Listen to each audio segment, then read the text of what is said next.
think you could do 2 hours on just a World Series game and it wouldn't do it justice. That was epic. All caps. You're right, Bill. It was epic. Got that written down, and we're going to get to it in hour number 2. But first, like Bill, we would like for you to be a part of the show. If you got a comment, you want to make a prediction, you got a question, anything like that, we got a couple different ways for you to be a part of the show. Like Bill, let's start with that, shall we? Text line 316-247-0923. I obviously see the text. Pat Strathman sees them. Chance Lebo sees them. So regardless of when you send it, we all see them. And if we see the text in a timely manner during my show, Pat's show, The Pulse, Chance's show, Red Friday, or What Are the Chances, or when he's filling in with for us, he'll see them. So we'll all try to respond if you got questions or comments that are timely. So use the text line 316-247-0923. Also, during the course of the week, normally later on in the week, you can use the text line to try to qualify for a Busch Light neon sign, a Chiefs Bud Light sign when you make your predictions once we get there. So you'll need that text line in addition to just chiming in and asking questions. We've got a hotline for you too. Call in 316-669-4996. So use that at your leisure when we prompt you to call. That's the number, 669-4996. You can tell your smart speaker to play KKGQ 92.3. You can stream the show online, ESPNWichita.com. You can download our ESPN Wichita app, listen live and on the go on your phone, regardless of what kind of phone you have. You can use those two things and places to listen to past shows, ESPNWichita.com. Click on podcast. You can re-listen to or listen to for the first time after the fact on demand. New Day with SSJ, me, Pat, Seren Petro in the program from 4 to 6. All those shows archived at ESPNWichita.com or on our ESPN Wichita app. Very handy, very easy for you to scroll and get to what you want. You'll see a schedule of shows too. So check all that out on those platforms. You can also check us out on live stream. We stream on X at ESPN Wichita. We stream on our Facebook page. And we stream on our YouTube channel, ESPN Wichita. So check us out there. You can live stream the show there. If you are able to, and you want to watch and listen at the same time. We're at our Equity Bank Park studio. It is October 28th. It's the 301st day of the year, 64 days left in 2025. Headed for a high today in Wichita of 56 degrees. All right, we're off and running. We'll tell you about the show here in a second. Jack will provide us a moment of levity, and then we'll get into it. You got your numbers, so weigh in as you see fit, especially on that text line, 316-247-0923. All right, Jack, moment of levity. Fire away. The teacher turns to the class and says, "Kids, what does the chicken give you?" And the students say, "Meat." And the teacher goes, "Very good. Now, what does the pig give you?" The students go, "Bacon." Teacher goes, "That's also correct. And what does the cow give you?" And the students say, "Homework." No. Hey. October 28th, National Chocolate Day, National Internal Medicine Day, First Responders Day, and it's also Wild Foods Day. 3 days to tell you about tomorrow. We've got notable birthdays on October 28th. Richard Dahl, born day, no longer with us. Physician who discovered the link that smoking causes lung cancer. Richard Dahl, pretty important guy. Also, Jonas Salk, he was a pretty important guy. Developed the polio vaccine. For those of a certain age who watched Barney Miller back in the day, Jack Sue, born on this day, actor known as Detective Yamana. Cartoonist Leonard Starr, 1925, and known for Little Orphan Annie. Dennis Franz, actor, NYPD Blue, second Die Hard movie. Bill Gates, 70. And Lauren Holly, 62, actress. Wasn't she in Dumb and Dumber? I don't know. I haven't Lauren seen that Holly? movie in a long time and also don't like it. That's right, you don't. Okay. How about Julia Roberts? You like her? I do, yeah. Okay, her birthday. Pretty Woman, Aaron Brockovich. Joaquin Phoenix, Joker, Walk the Line. Big birthday day today. Eli Whitney applies for the patent to his cotton gin on his day, 1793. President Cleveland dedicates the Statue of Liberty, 1886. Well, that's a really big day. And finally, Elmore Smith blocked 17 shots in one NBA game 52 years ago. We kind of talked about him the other day when we were talking about Mark Eaton and Manute Bol and those guys. All right, there you go. That is October 28th. Today, two main games to talk about. And to Bill's point on Twitter, in addition to that World Series game, you could probably fill 2 hours with the Chiefs. We won't do it for either, but we will do plenty of breaking down of both of the epic games that were played last night. One more epic than the other, of course.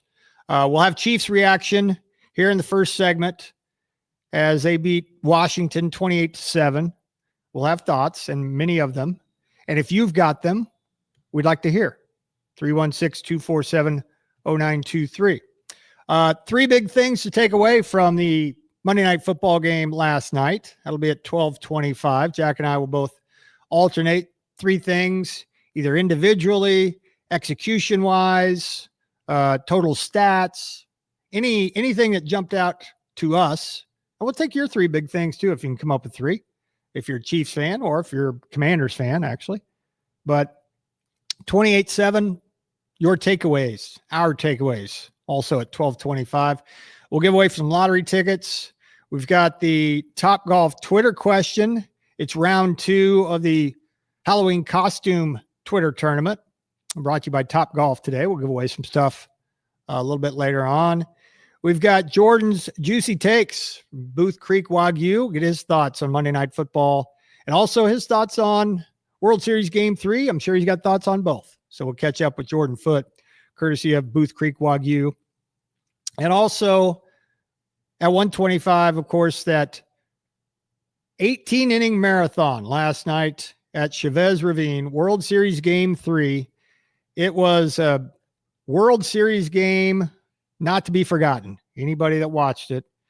And full disclosure, I'm over at a buddy's house with him and his family watching Monday Night Football, as often I do when the Chiefs are on in prime time. And after the game, of course, got the World Series on at the same time because everybody's got more than one TV in their basement or their cave. And so we got a little World Series action going on, got a little Monday Night Football action going on. And so invariably after the Chiefs game is over and you're watching the post-game wrap-up, you put the World Series on the big screen and whatever else on the other screen. Game gets into the 13th inning, 14th inning. And at this point, I got to go. But with full intentions of watching the whole rest of the thing. So driving back from my buddy's house to my place, got on ESPN Wichita 92.3, of course, so I don't miss any pitches. And then I plopped down in the couch and watched the last two innings, 16 through 18, until the game finally ended. But some of the big takeaways from World Series Game 3, and fill you in on the details in case you were sleeping, because you probably were. There were maybe a couple of you sickos that were up as late as I was watching the end of that thing. But quite honestly, at that point, I was like, all right, I've seen 14 innings of this thing. I got to see it through now. This is something you might not want to miss if you've already put some equity into it. And that was me. So we'll talk about that in hour number 2 and the unbelievable stat line that Shohei Ohtani put up. So all that coming your way here in the next couple of hours. And of course, I'm old Jax Young. Pat's back. He was at Chicken and Pickle yesterday. He's back in studio today. So he'll slide in here in the final segment and we'll see what he's got going on, have a little fun. And of course, get you ready for the Pulse coming up from 2 to 4 here on a Tuesday. A little bit later on this afternoon, KU with its second and final exhibition game in hoops. That coverage starts at 5:30. They take on Fort Hays. So one last listen and look at KU before they lace them up for real. When it comes to Wichita State, by the way, if you're curious, the next couple of days we'll have a lot more Wichita State basketball coverage because the women play their one and only exhibition game tomorrow against Newman. So we have that to look forward to and react to on Thursday at WSU Basketball Media Day. So we'll be out on campus on Thursday, bringing you a lot of Shocker basketball talk and audio and interviews and some reaction to Shocker women's only exhibition game. The men don't have one. And then both men and women will crank it up next week. The women on Monday against Lincoln and the men on Tuesday against UNC Asheville. So in the coming days, we'll have some Shocker basketball talk. So be listening then for that. All right. So we got reaction from the Monday Night Football game between the Chiefs and the Commanders. Chiefs needed and Commanders needed a total of 5 possessions between them to start the matchup before anything really happened. Good for that matter. It was a strange start. First of all, Washington got the ball first, and it was revealed that the Commanders this season on first drives of games have a grand total of 7 points. And it looked like Marcus Mariota was going to remedy that if maybe not a touchdown, but at least points. Now, should also be pointed out that the Commanders were without Matt Gay, the regular kicker. They signed Matthew Wright, former Chief, if you'll recall. So keep that in mind when you're listening to our analysis of the Commanders going for it on fourth down all the time. But anyway, on their way to the end zone, it seemed like, we talk a lot about and had to put up with, you Chiefs fans did, Kadarius Toney and his drop passes, and was juice worth the squeeze. And I'm not trying to totally compare Deebo Samuel to Kadarius Toney, but Deebo will give you one of these every once in a while. And that is, he got a quick swing pass from Mariota that he let get to his body/face, bounced off his helmet. Mike Dana, of all people, was Johnny on the spot and turned that into a drop/interception. But then on Kansas City's ensuing possession, about 10 minutes in to the first quarter, Mahomes throws a back shoulder to the receiver whose name escapes me right now. I'm not exactly sure who it was. I assume it was either Worthy or Rice, but that's not the point. But Marshawn Lattimore was covering him. And it wasn't until last night that I realized Marshawn Lattimore plays for the Commanders, but he does. And made a brilliant interception. So if you had some sort of parlay that both quarterbacks would commit a first quarter turnover, congratulations. And then we saw something I haven't seen all year long later on in the quarter. And that was, well, first of all, was it to Hollywood Brown? That's what a texter says. Okay, I'll take your word for that, but not important. But the Lattimore interception was real takeaway there. But thanks for the clarification. We saw a virtual measurement on the Commanders' next possession, which, by the way, if you watch that to the naked eye, did that look like a first down from Zach Ertz to you? Kind of did to me. But they spotted the ball down. It was 4th and 6, and the Commanders went for it. And then they had a virtual measurement that resulted in the Commanders being 5 inches short of a first down. So we played the first quarter without a point, and that continued when Travis Kelce dropped the pass that resulted in an interception for the Commanders. So right out of the chute, give or take, Mahomes got 2 interceptions and Mariota's got 1. We don't have any points yet. But from there,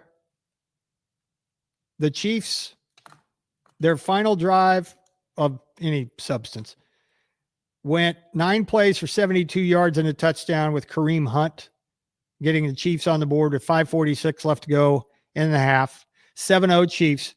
But then the Commanders, as they pretty much did all first half, I thought, and you can give me your thoughts on what you thought of Marcus Mariota, but on 3rd and 10 at the Chiefs 11, he throws a parachute to Terry McLaurin in the front right corner of the end zone that McLaurin tapped his toes on.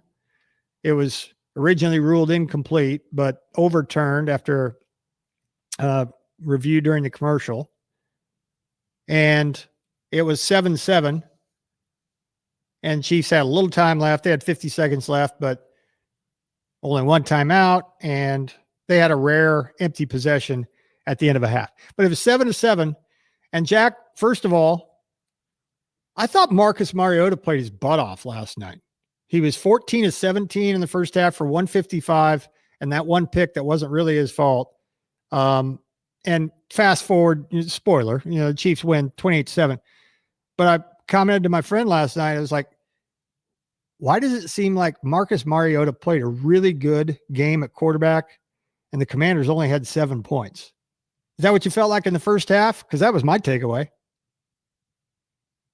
I thought he was pretty efficient for the most part. Certainly had some extended drives there, but when it really mattered, it always felt like their drive was going to come to a sudden halt. So there was going to be a sack, there was going to be a penalty, there was going to be a drop pass. And, I will say this about Mariota. If you put him around a good collection of weapons, which Washington does have, I feel you could win a chunk of games there. I believe he's one of the better backup quarterbacks in all of football. But, as we've seen so many times with backup quarterbacks, they get their paycheck for that, right? Somebody might have been watching that game last night and went, man, I think he might still have it to be a starter. That's what I was thinking. Some team out there is going, man, look at Mariota go. We could use him. But then you run into the issue, and this is why backup quarterbacks love having the best possible position you can have. I was a backup quarterback myself. Obviously, I wasn't paid for it because it was high school, but that is the best job you can have on the football field. Yeah. It is glamorous. You can call yourself a quarterback. You get to sit there and look pretty on the sideline and hope you never get in the football game. Basically, John Moxon 2.0 is what I was. I just wanted to sit there, have the ball cap on, maybe look at the playbook. Not really, though. And so for Mariota, this is the time where he showcases himself. And I don't know, somebody in the offseason could say, hey, we're kind of, looking for a new rookie quarterback in the draft, but we know we need him to learn for a year, want to come make, 10 to 15 million. Maybe he still wants to do that. I remember watching the quarterback documentary, and he seemed like he was one of those guys that still wants to start. And I feel that, for a good offense, if you had someone, I don't know, maybe like Atlanta. I believe he actually was in Atlanta. He was. I think about it. Yeah. Atlanta has a good collection of weapons. Where he actually would absolutely thrive is Indianapolis, although Daniel Jones is doing wonderful things over there. I mean, they're basically the same quarterback, the same backup quarterback, their same ability at throwing the football. If the dominoes fall right and Carson Wentz is hurt and out for the year and the Vikings want Kirk Cousins back, you could get a reunion with Mariota down in Atlanta again. I mean, yeah, absolutely. And it is still pretty cool to see at the NFL that backup quarterbacks, not all of them are super competent, but Mariota is. His last interception, I really give him, one touchdown and one pick on the night. His second one, I mean, you're down 21. You're just trying to make something happen. I really don't want to add that to his box score, but I'm with you there. Right. I feel for the most part he was efficient. The Chiefs defense did a good job at blitzing him when it mattered most, and I thought he wasn't given any gifts by some of his receivers as well. I mean, Terry McLaurin, who, surprise, surprise, you hold out for more money and now you can't stay healthy on the field. I feel that always comes back to bite certain players in the butt. But he did have a touchdown, his first of the year, by the way, right before halftime. Unfortunately, Shane, if you're Marcus Mariota and the quarterback on the other side is Patrick Mahomes, you're not going to win that football game. Maybe against some lesser teams. I mean, I don't know who they have next. I believe it's Seattle. That'll be pretty tough to do if he's going to go out there. But I'd imagine Jaden Daniels is back. Good for him, though. He's making good money. You got to stay healthy. And who knows, maybe this offseason somebody's going to look back at this performance and say, hey, it wasn't the greatest, but we can give you a better offensive line, a better running game, and healthier receivers when it matters most. Yeah, and not to make this about Mariota, but he had a really good pass to Luke McCaffrey on the sideline. That pass to McLaurin was a good one. A diving catch by McLaurin near the sideline that was originally ruled incomplete where McDuffie was all over him. That was a dime, too. And that 4th and 6 to Zach Ertz that was ruled 5 inches short, that was threaded through the eye of a needle. So I was impressed by him in the first half, and I kind of felt bad for him by the end of the game because in the second half, Mahomes got going, engineered an 80-yard drive where Travis Kelce was all alone by himself in the right flat for a 38-yard gain. Riverboat Gambling Andy goes for it on 4th down, on 4th and goal at beyond the 1 yard line, by the way. Kareem Hunt touchdown culminated at a 10-play, 80-yard drive. That made it 14-7. And then Washington screwed up the kickoff. The return guy let it go through his hands. It rolls out of bounds at the 1 at the 9-minute mark.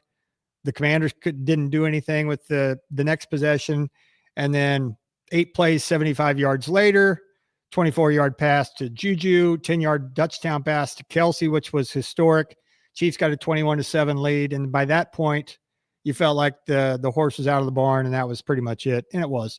Kelce's TD got him in a two-way tie for most ever touchdowns in Chiefs history with Priest Holmes. He has 83 now. And Kelce ended up with 99 receiving yards.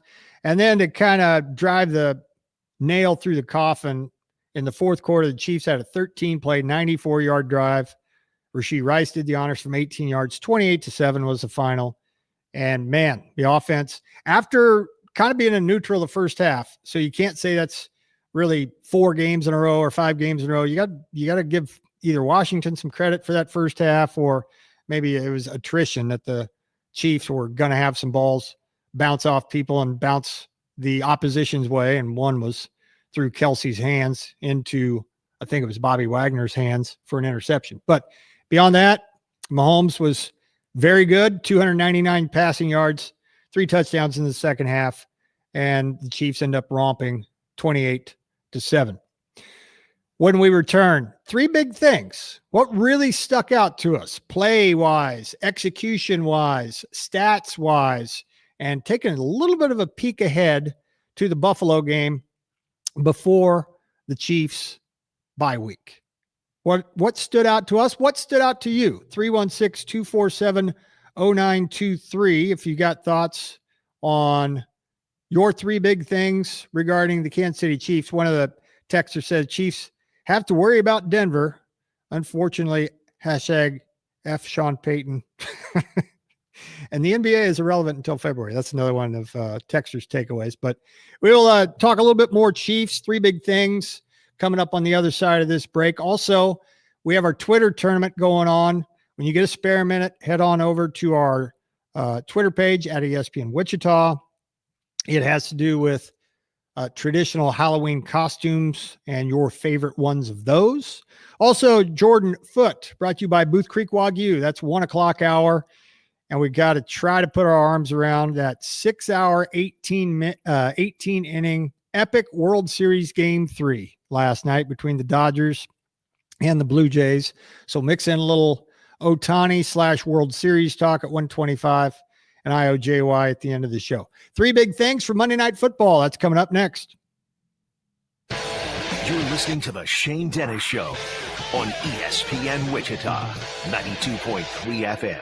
What do people with blindness or low vision need to live to the fullest? Just ask them. It's skill development, scientific breakthroughs, knowledge-based jobs, and the same opportunities as everyone else. When you give to Envision, whether it be your time, donations, or your engagement, you make it all possible.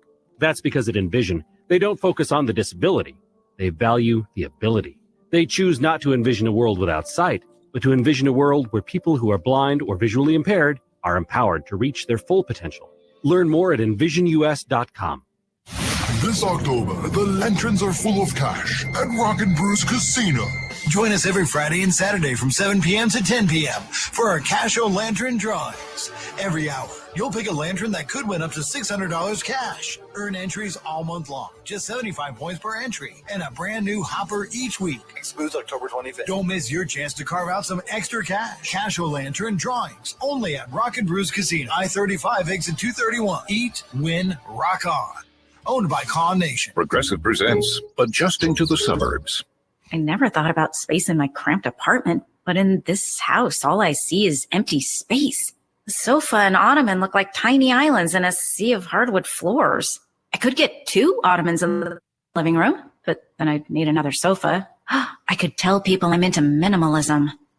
Anyway, when you save with Progressive by bundling your home and auto, that's the easy part of adjusting to the suburbs. Progressive Casualty Insurance Company. Coverage provided and serviced by affiliates and third-party insurers. Dirty exterior? Don't scrub it. Wet it and forget it. Wet and Forget, the easy outdoor cleaner. Wet and Forget works over time with Mother Nature to eliminate unsightly black and green stains on the exterior of your home with no scrubbing, power washing, or bleach.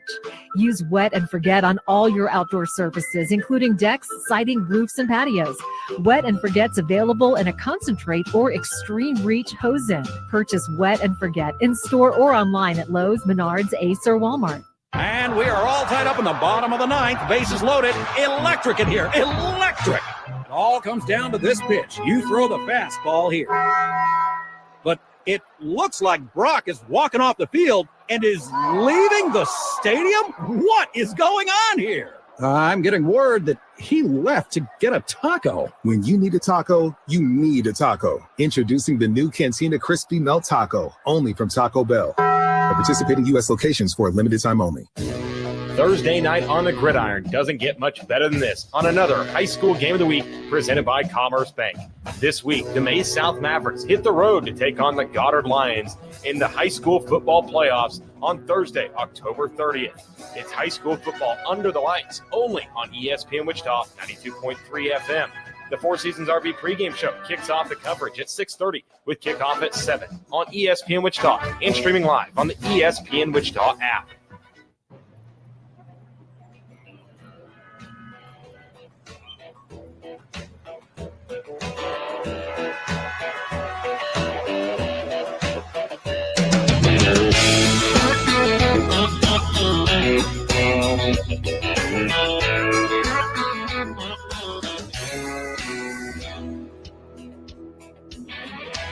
Every time you take a sip.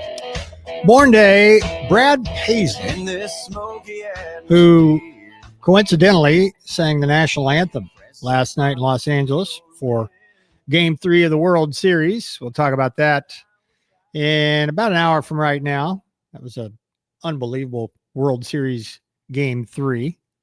But right now, it's 3 big things that we took away from the Chiefs' 28-7 win over the Commanders to get Kansas City to 5-3 overall, 4-1 at home. They hit the road to take on Buffalo 3:25 next Sunday, which I'm sure we'll talk a lot more about during the coming days of this week and into next week as well. Also, we'll hear from Patrick Mahomes tomorrow, and that's an opportunity for you at that point to get qualified for the Kansas City Chiefs Bud Light sign about this time tomorrow. We've got a full show for you tomorrow already, but more Chiefs talk when it comes to the Bills coming up here in just a little bit. But 3 big takeaways, 3 big things from Monday Night Football against the Commanders. I'll go first on this one. I really thought, and this is one of the first things I wrote down even before the game started, playing the run. The Chiefs stopping the Commanders' run game. Well, I was going to say especially with Mariota, but with Daniels too. They both run a fair amount. But Mariota, you knew, would take the baton. And as we talked about yesterday, as Steve Spagnuolo, the defensive coordinator, alluded to, the Chiefs really didn't have to prepare any differently for Marcus Mariota because both he and Daniels are athlete/quarterbacks. So they're going to hurt you with their legs as much as anything else. So the Chiefs had to be ready for that. And they were going to be ready one way or the other, regardless of who played. But coming into that game last night, the Commanders were averaging 5.4 yards per carry. And last night, they averaged 3. And honestly, they bottled Mariota up pretty well. His longest run and the longest run from scrimmage for the Commanders was 8 yards. And they only ran it 20 times and threw it 30. And oftentimes you get that, and it wasn't as skewed as I thought as I was watching it in real time, ending up with 20 carries or rushes. But sometimes when you get down early, especially with the Commanders averaging as much on the ground per carry as they had, sometimes you get away from that because of the score. Commanders really didn't have that kind of excuse. 7.5. And even though the Chiefs went down and scored on their first possession of the third quarter, that's only 14-7. Now, they were really hamstrung with their ensuing possession, as I mentioned in the previous segment, that they were trapped inside their own 5-yard line. So not exactly going to line up and smash mouth it. But with Mariota, you don't necessarily have to do that. And he could run read option or just straight option. Ja'Cory Krosky-Merritt was really not a factor at all. 9 touches for an average of 2.8 yards. Jeremy McNichols was really the one thorn in the side of the Chiefs secondary coming out of the backfield. He had 5 catches for 64 yards. But that was my first big thing, Jack.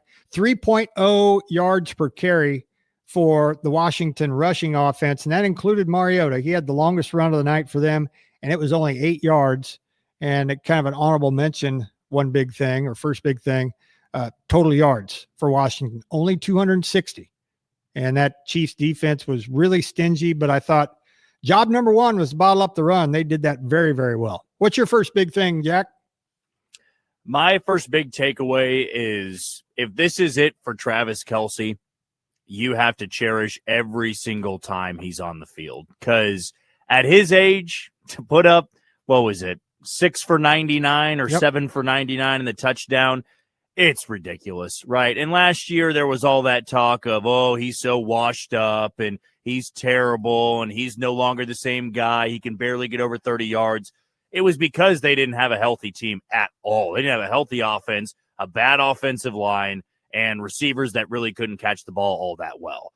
I mean, now that you have this collection of weapons that include Rashee Rice, Xavier Worthy, Hollywood Brown, Juju Smith-Schuster, Tyquan Thornton, I mean, Travis Kelce, of course, is still a top 3 target that opposing defenses have to worry about, but he's able to get freed up in space. And there will never be, and mark my words, there will never be another receiver or tight end for Patrick Mahomes that plays backyard football as well as those two do together. Yep. Where it's play is breaking down. I got to improvise. All right, let's just go backyard football. I'm just kind of looking around where I can be open. I mean, damn, that one play where he's just blocking and then Kelce realizes there's nobody within 40 yards of him. He just slips out and Mahomes threw this perfect little sidearm pass where he caught it and ran for 45 yards down inside the red zone.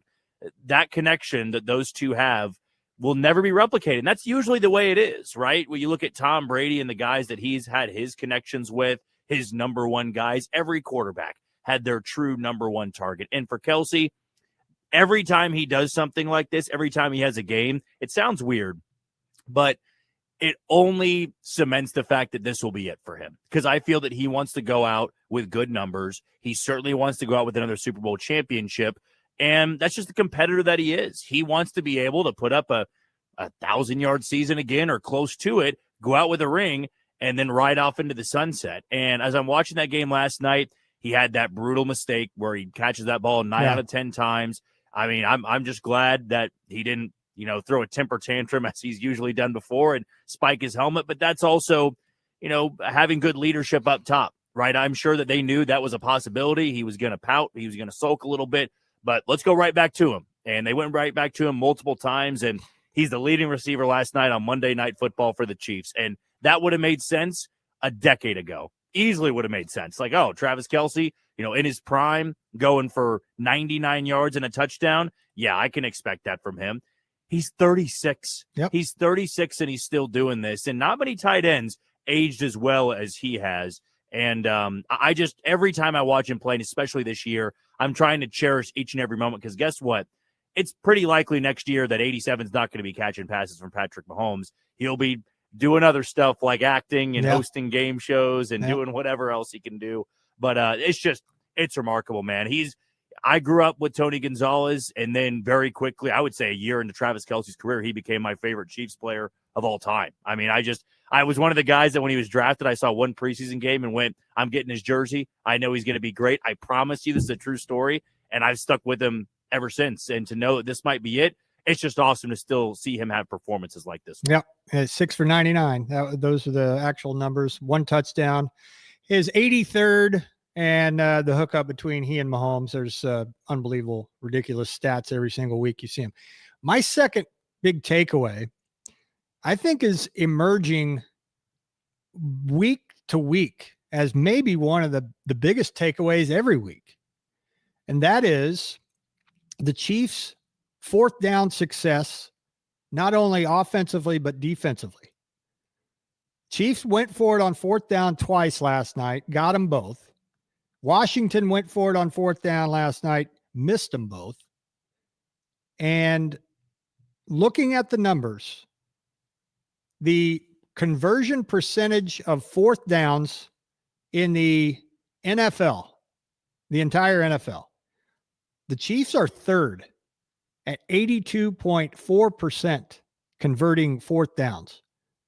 Only New England, might surprise you that New England's the best. Only New England and Indianapolis make it on 4th down more often, which I get the Bills game is going to have plenty of intrigue, but good Lord, that Kansas City Indianapolis game here in about 3 weeks is on paper going to be off the chain. That one and the Thanksgiving Day game against the Cowboys. But I digress. 4th down, I think it's clear to everybody. Even Andy haters would admit that he is starting to throw caution to the wind more often. And it really doesn't depend on who they play.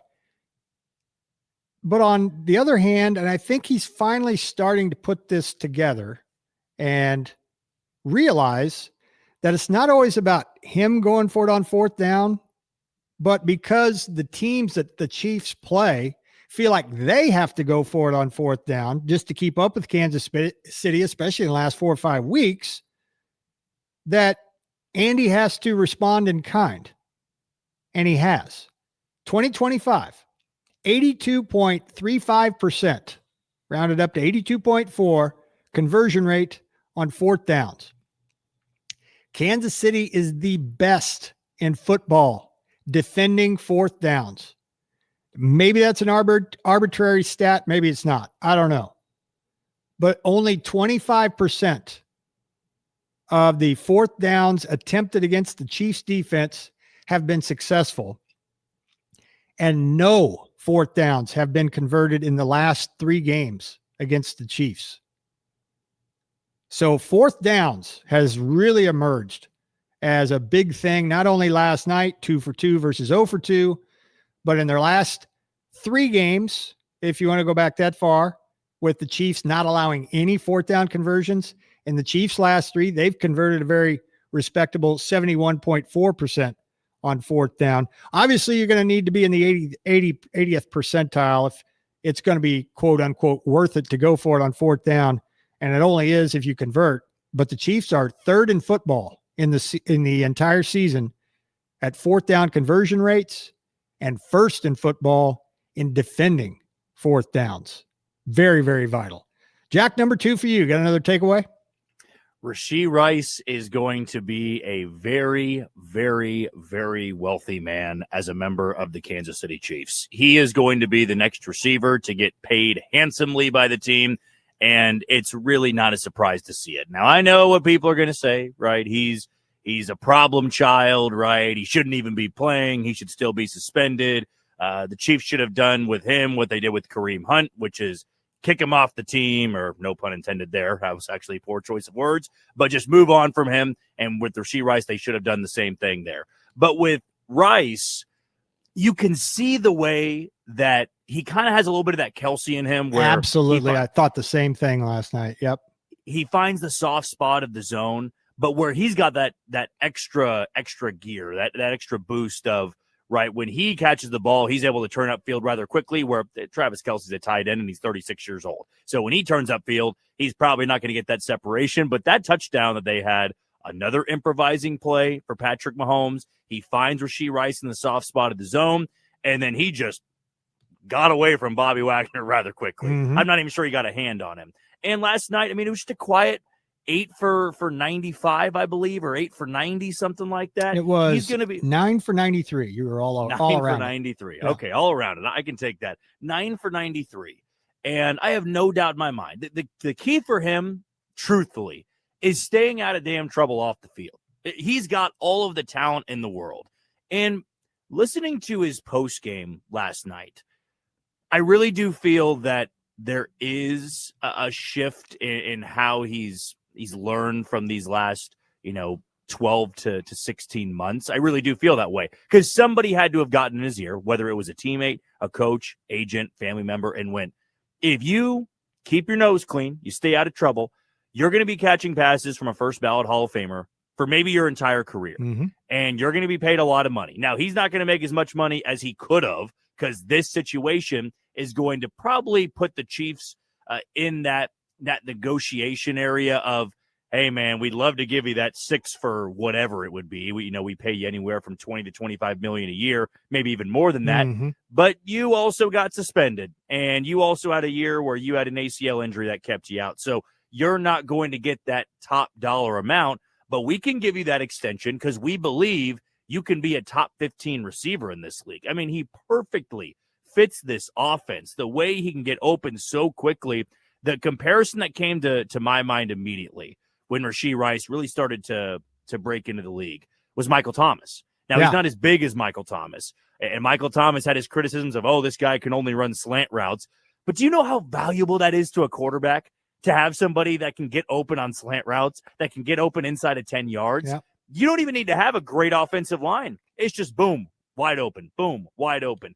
Who was so good at that too was Keenan Allen in his prime with the Chargers. Oh, my goodness. I mean, he'd have 15 catches a game because it was right there every single time. And for Rashee Rice, yes, he can be that deep threat down the field. Yes, they can go over the top. It can be those one-on-ones. He's already proven in the red zone that he can be that, jump ball guy. But where he can thrive is inside of 10. Let Xavier Worthy be that deep threat one-on-one vertical route runner. Let, someone like Tyquan Thornton be that guy. You can get 15 targets a game because of how often you get open. And even last night, very quiet in the first half. And then he ends up with the total you just said.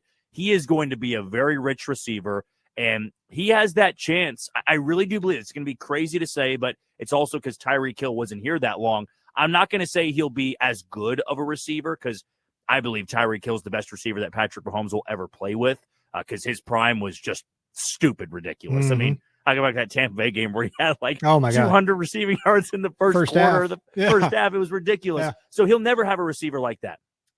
But Rashee Rice can be that second best receiver. He really can. And because Tyreek Hill wasn't here as long, Rashee Rice very well could be. So maybe he could top those receiving totals that Tyreek Hill had. It's a long ways to go, but he just screams being that wide receiver where every time you check the box score, Shane, it's, 10 for 115. Oh, 13 for 130. He's just going to be targeted so often, especially once Travis Kelce hangs it up. Yeah, I thought the exact same thing last night when it came to your kind of opening statement on Rice. It's like he's Kelce-ish in that he's smarter than you think a younger player would be at this point in his career. But yeah, he's got a feel for things, and man, if he gets the kind of synergy with Mahomes that him and Kelce have had, or at least close to it, and people are going to be in trouble for a long time, because Chiefs will continue to put guys on the outside that are burners, that open up the underneath routes for Rice and whoever comes after Kelce, whether he's a tight end or not. My final one big thing is Patrick Mahomes now improves to 48-12 at home. Nearly unbeatable when he is at Arrowhead, regardless of time of game. I got to ask, admit my ignorance on this, Jack. When it comes to flexing games by the league, is there a limit? Like, you wouldn't flex a team into Monday Night Football because that Yeah. gets into ticket sales and things. But could a Chiefs game, and I'm talking about the Colts game in particular, could that get flexed into Sunday night? Oh, God, I hope not, because I have to work that, and I always prefer noon games over primetime games. I hate it because I used to, in college, I'd be gearing up all day for Sunday night. I'm singing the Carrie Underwood song and everything. But no, I hope they don't flex it. There is nothing more I love than seeing a noon game on the schedule. But to your point, because I thought the exact same thing, because the NFL probably wants to capitalize on that. The Colts kind of getting back to that stardom of not necessarily the Peyton Manning fear that they put in everybody else, but the Colts being good, I truly believe is good for the NFL. They're that brand. It's the same way I've always felt that way about the Bears. When the Bears are good, it's good for the NFL. Yeah. Indianapolis is not as big of a market as Chicago, of course, but they have that rich history. They have that. Patriots are the exact same way. The NFL is better when they are a better football team. But to that point, I was trying to look real quickly that game that they play the Colts, which is week 12. Sunday night is the Buccaneers and Rams. It's a good one. Yeah, I looked last night. So unlikely they would flex that. I could see them maybe doing a 325, but at that point, I probably would say they would want to leave it in the noon slate, and here's why. Here's the other games they have in the noon slate. Steelers at Bears, Patriots at Bengals, Jets at Ravens, Seahawks at Titans, Vikings at Packers, Giants at Lions, and that's it.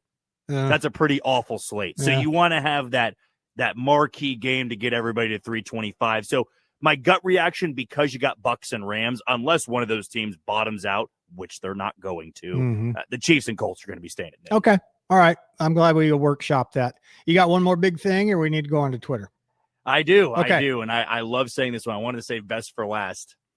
If last year's Chiefs team played that version of the Washington Commanders, that game would have been decided by a game-winning field goal or a game-losing turnover. No doubt in my mind whatsoever. With the way last year's team was, every Chiefs fan would have been sweating bullets up until the final minute. And this is why it should excite you as a Chiefs fan. Not one, but 2 turnovers to open that drive. A lethargic first half. And we talked about, it being a trap game, Shane, and you said and I said, don't see it. Monday Night Football, they're too experienced, they're too well-coached to be looking ahead to Buffalo, which really, it is still, week 9, week 10? The Chiefs are not treating next Sunday or this coming Sunday as their Super Bowl, of course. The Bills might, because they know they can't beat them in the postseason. But they're not going to look ahead in that spot. The fact that this team made a few adjustments and then throttled them in the second half like we expected them to do all game long, that's what makes them incredibly dangerous. They do have that I'm going to stomp out your guts, I'm going to crush your throat type of mentality, where last year it was just find a way to win. Just find a way to win ugly. And the way that game looked in the first half, last year's team, they might have been trailing at that point. It would have been 17-14. It might have been 13-10, something like that. But this Chiefs team to be able to wake up and go, what was that? Our C- game? I mean, maybe a C average, and you won by 3 scores. All 5 victories for the Chiefs in 2025 have been by double digits. Let that sink in. They've been absolutely dominating. Man, it was like a switch was flipped in the second half. No question about that. 28-7 the final, on to Buffalo. And that crash course is coming your way next Sunday at 3:25. All right, before we get to the Twitter question, we need to give away some lottery tickets, $30 in winter cash bonus from the Kansas Lottery, 669-4996. Twitter, next. The Shane Dennis Show will be right back. I'll be right back. On ESPN Wichita, 92.3 Good segment. We got some FM. length out of that. Yes. What do people with blindness or low vision need to live to the fullest? Just ask them. I can't It's believe skill I said we development, kicked scientific Kareem Hunt off the breakthrough, team. Knowledge-based jobs, and the same opportunities as everyone else. When And you then give I'm to pretty sure I Envision, said whether Rasheed it be Rice your had, like, time, getaway donations, speed or or your something. engagement, you make it all possible. That's because at Envision, they don't focus on the disability. They value It's the tough to ability. use They the choose football not to terms envision when a that's world actually what without happened. sight. Yeah, when They we got envision a world criminals. where people who are blind or visually impaired are empowered to reach their full potential. Learn more at envisionus.com. Chiefs Kingdom, want to light up your fan cave? Bud Light and ESPN Wichita are teaming up to give away a Chiefs Bud Light neon sign for your football cave. Pay close attention to the Shane Dennis Show in the Pulse with Pat Strathman. And when you hear this sounder, text 316-247-0923 for your chance to win. It's brought to you by Bud Light, the official beer sponsor of the Kansas City Chiefs. Catch the best Chiefs coverage only on ESPN Wichita, 92.3 FM. I can't believe tax season is here already. Look at all this info I have to enter. Phil's small accounting firm is growing in numbers. Why didn't I take that typing class in high school? A data entry specialist could really help him in a crunch. I got blisters on my fingers. Indeed can help him hire great people fast. I need Indeed. Indeed you do. You can schedule and conduct virtual interviews all from your employer dashboard. Visit Indeed.com/credit and get $75 towards your first sponsored job. Terms and conditions apply. Hi, I'm Martha Stewart, and I have a question for you. You know that unwelcome guest everyone wishes would just leave already? That's COVID-19. That's why I got an updated booster designed to help protect against recent Omicron variants. Got it? Check eligibility and schedule your updated COVID booster at vaccines.gov. Sponsored by Pfizer and BioNTech.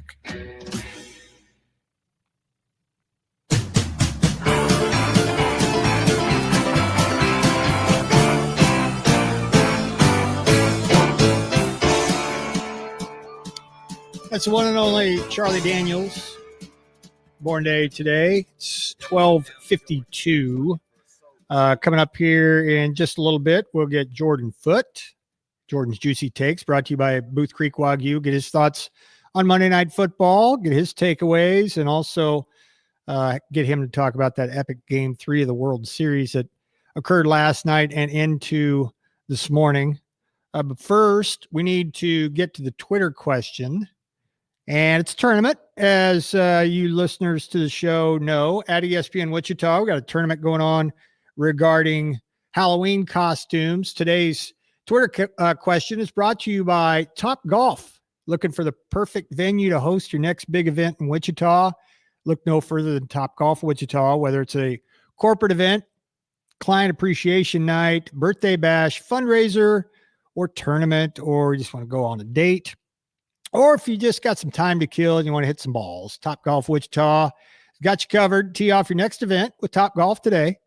Visit them online or call to reserve your date. Their number is 316-394-4057. That's 394-4057. What I want from you right now, if you want some free Top Golf stuff, just text the word golf to 316-247-0923. It's a Top Golf Twitter Tuesday.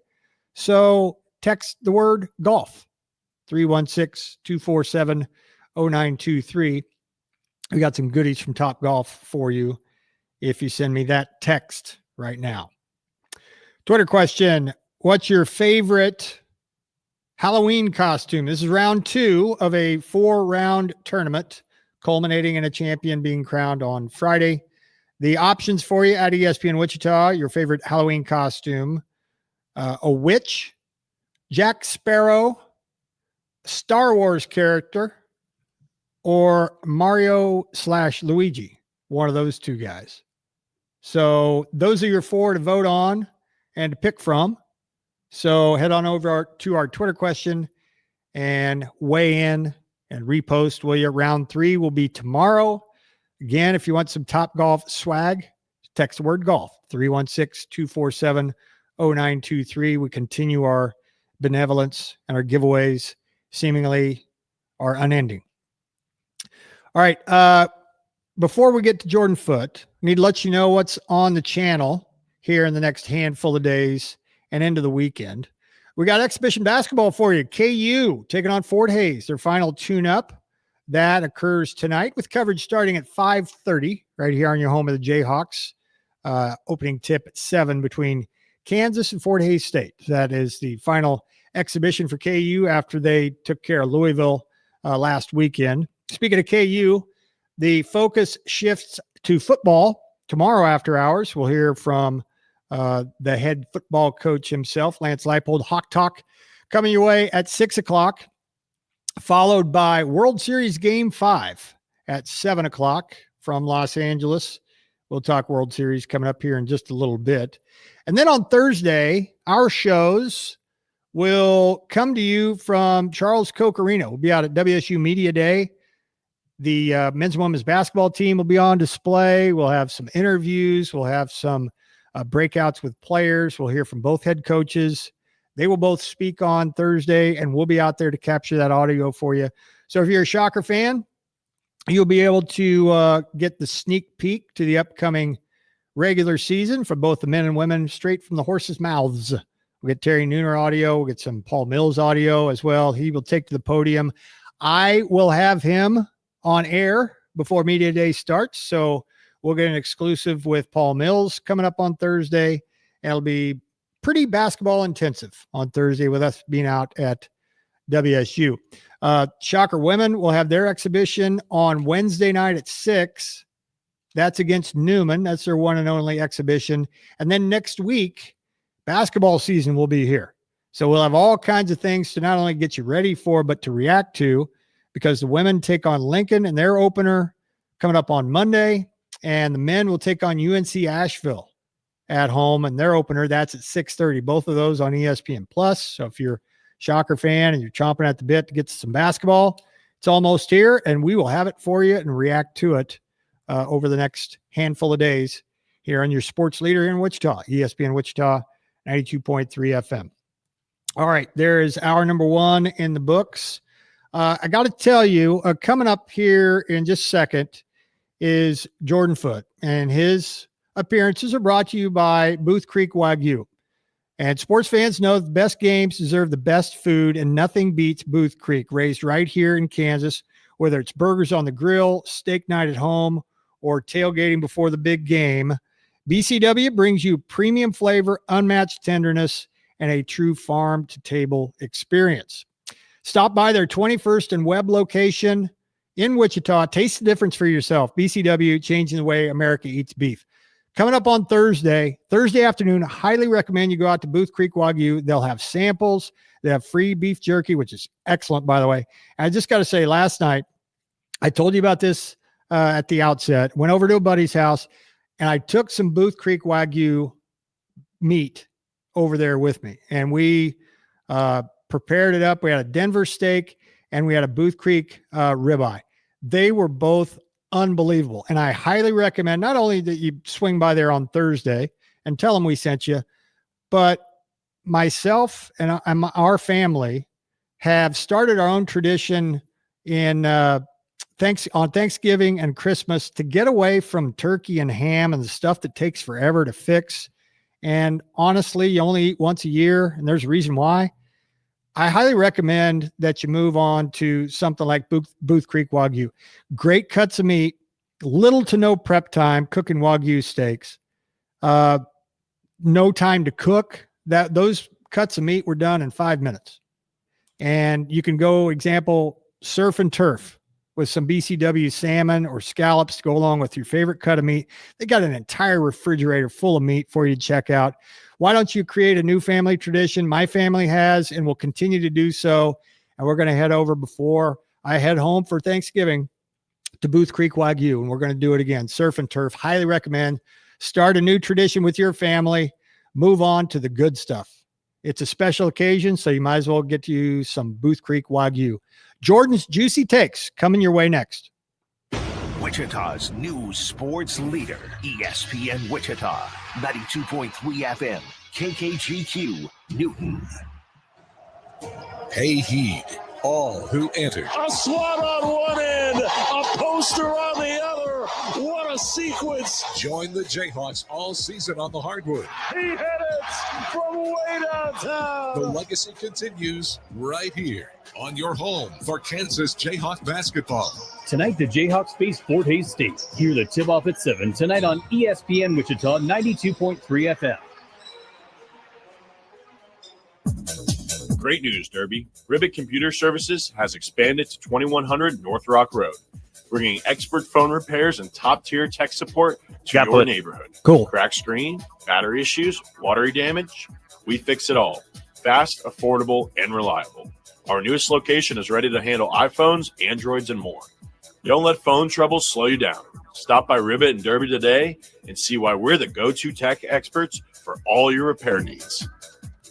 Booth Creek Wagyu invites you to an evening of Wagyu brought to you by Booth Creek, bringing Wagyu to the Wichita community event happening Thursday, October 30th from 5 p.m. to 8 p.m. at their Wichita store, 9747 East 21st Street North. They'll be sampling out their Wagyu beef, and you'll have a chance to win a $100 gift card.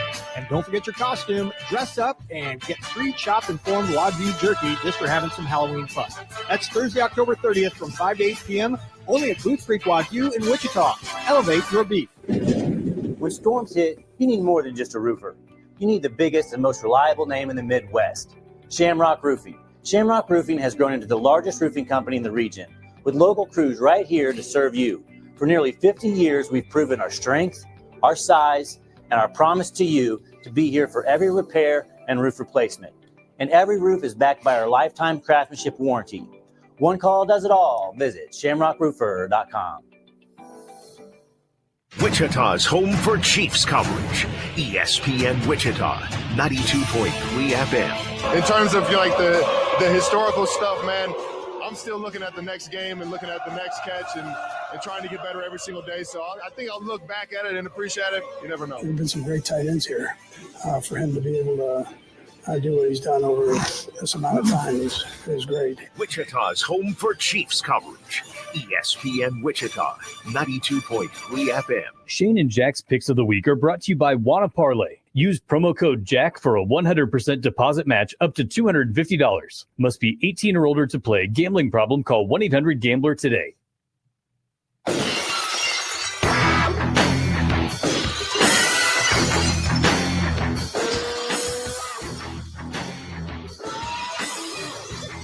Jordan's Juicy Takes, brought to you by Booth Creek. On the way here shortly, Jordan Foot at Footnoted on Twitter. We got to put the finishing touches on Monday Night Football. 28-7 Chiefs take care of the Commanders. Now they can give their full attention to the Buffalo Bills coming up this weekend in Orchard Park. Some of your takeaways from last night's Monday Night Football game, Jordan? I think it was a very nice rebound by the Chiefs within the game, and we've seen them, whether it be Patrick Mahomes, Travis Kelce, the defense, whatever unit or coach or individual player you want to pick, they've kind of had these slow starts, and some of them have not responded. We've seen stretches where Mahomes looks a little rattled, or the Chiefs don't commit to the run. The game planning, the game calling is bad. The defense can't get out of its own way, and it kind of looked early on in that game where it was 0-0 after one or 7-7 at halftime that, okay, maybe the Chiefs are just going to kind of troll their way through this game and have to pull a rabbit out of the hat at the end. And then they finally did respond, and Mahomes played just a fantastic second half of football. I think just the resiliency that they showed, the ability to flip that switch and overcome some early turnovers was probably the most impressive thing, despite, not playing the best opponent.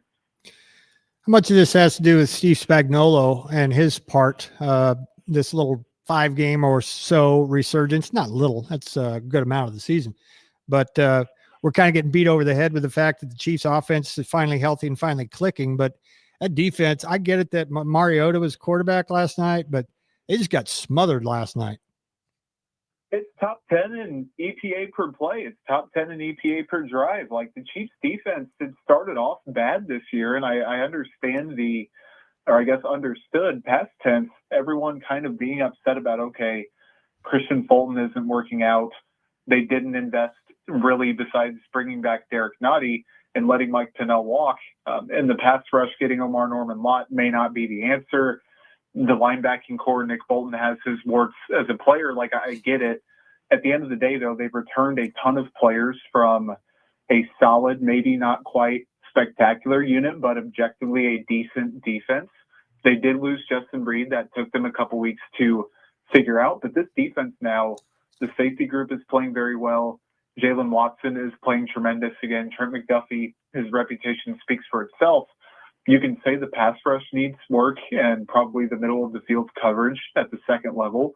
Those are problems the Chiefs are going to have to rectify, especially as they play better offenses, better quarterbacks, better teams. But this is a decent defense again. I'm not willing to say it's top 10, not going to put that type of expectation on them, but you would think after the first couple weeks, Shane, that this was a defense that was going to be bottom 5 in the sport, maybe even bottom 10 in the sport, and I wouldn't take it that far. I do think that at worst, this is a average Steve Spagnuolo defense that when paired with what I think is one of the best offenses in football, even when they're turning the ball over and making mistakes, they still can figure things out. You get a pretty darn good opponent that at 5-3 is playing better right now than I think they did pretty much at any point last season. So when it comes to, and this may be a little bit off the rails, but if we don't get to it now, I don't know when we would.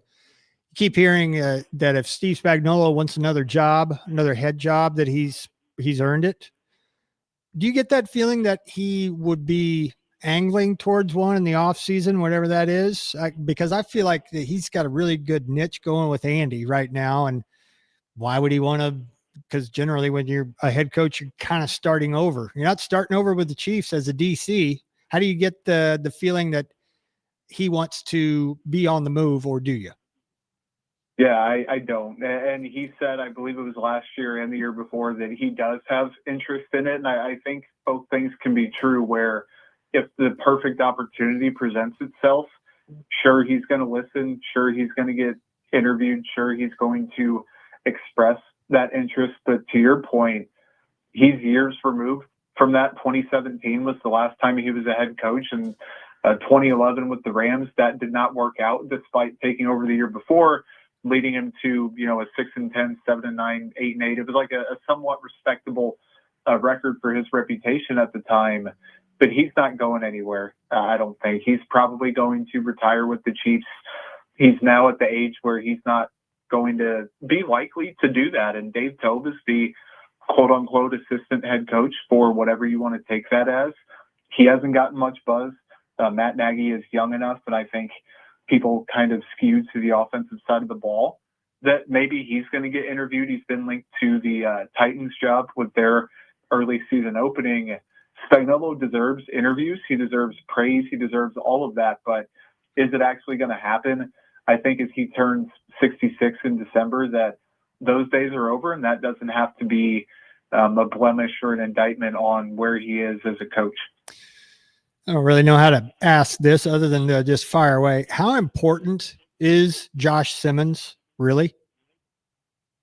I think he is pretty darn important. And we saw yesterday, Monday night, Jalen Moore kind of got his lunch money taken on a handful of reps. And overall, he did, kind of fitting the theme of the team, rebound and play a respectable brand of football. But I think the beauty's kind of in the eye of the beholder. He played a fantastic game in his starting debut for the year, but I'm personally just not super high on him being a viable season-long option. And this is an entirely different situation in terms of training and the player themselves, but it kind of reminds me of like when Wanya Morris would have a good couple games, or Joe Thuney looked competent or even decent, good at left tackle for a game and a half. Like, the longer Jalen Moore plays, I think the less likely it is that he can play a Josh Simmons level of football, which maybe that's unfair, because Simmons, the argument could be the same, that his sample size wasn't crazy.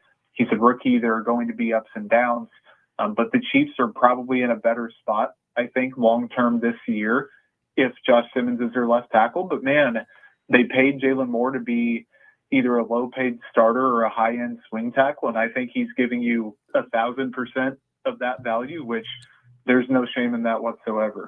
Talking to Jordan Foote, Jordan's Juicy Takes, brought to you by Booth Creek Wagyu. Talking Chiefs, they win 28-7. Before we move on to the World Series, because I'm fascinated by that game last night, and your thoughts on it too. Looking ahead to Buffalo, the Chiefs are small favorites, which is a little bit of a surprise to me, but maybe it shouldn't be ever when Patrick Mahomes is a quarterback. But you think this game will live up to the hype it is most certainly to have from now until Sunday afternoon? Yes, I think so. Now, will the scoring live up to the hype? I'm not sure it's going to be like a 35-34 type of shootout, but could it be a really, really entertaining, like 23-21 or something like that? I think that's more likely, if not something I would bet on happening. Like, it's going to be Josh Allen and Mahomes going at it. I don't see either side blowing the other one out. I think Buffalo has several reasons to make this one happen for them. And the Chiefs, we know how it goes in the regular season with the Bills. We also know how it goes in the postseason. But, man, the Chiefs have to still, like, I know they're playing better football. I know that they have divisional games left this year, but they need to take care of business in an AFC West that has Denver at 6-2, LA at 5-3. And then to Buffalo's point, New England has just as easy of a schedule as they do, if not a bit less difficult. Two of the easier ones in league history, I would say, for where they're at. And they're also a game back. So both of these teams are in kind of unfamiliar territory, trying to chase down somebody in the division. But in terms of hype, it doesn't get much better than these two quarterbacks. And I think at the end of the year, come January, it's going to be these two teams in the AFC. All right. So full disclosure, Jordan, how much of the World Series did you watch last night, that game 3 that went 18? I fell asleep in, I want to say 12. Like, I did not last very long. And after the Chiefs came out, I was kind of in that mode. So it reminds me of when the Royals had their wild card comeback. And I think I was, 15, 16 at the time. And I fell asleep and woke up to the celebration and was thinking, how on earth did that happen? It was kind of a similar vibe last night when I said, oh, man, Freddie Freeman came through as he almost always does, and LA is doing LA things. So the postseason has gone away from the Manfred man at second base. And that is, let's be frank, that's a real big reason why that game went 18 innings and wasn't done in 10 or 11, in my opinion. But I also enjoy that little caveat in the postseason that we take away those ghost runners and make you actually end and win the game. That being said, both those pitching staffs, lots of casualties and lots of guys that threw multiple innings that you never would have thought you even saw or even knew were on the roster for the World Series. That a good thing or a bad thing for baseball that one went 18 innings in over 6 hours?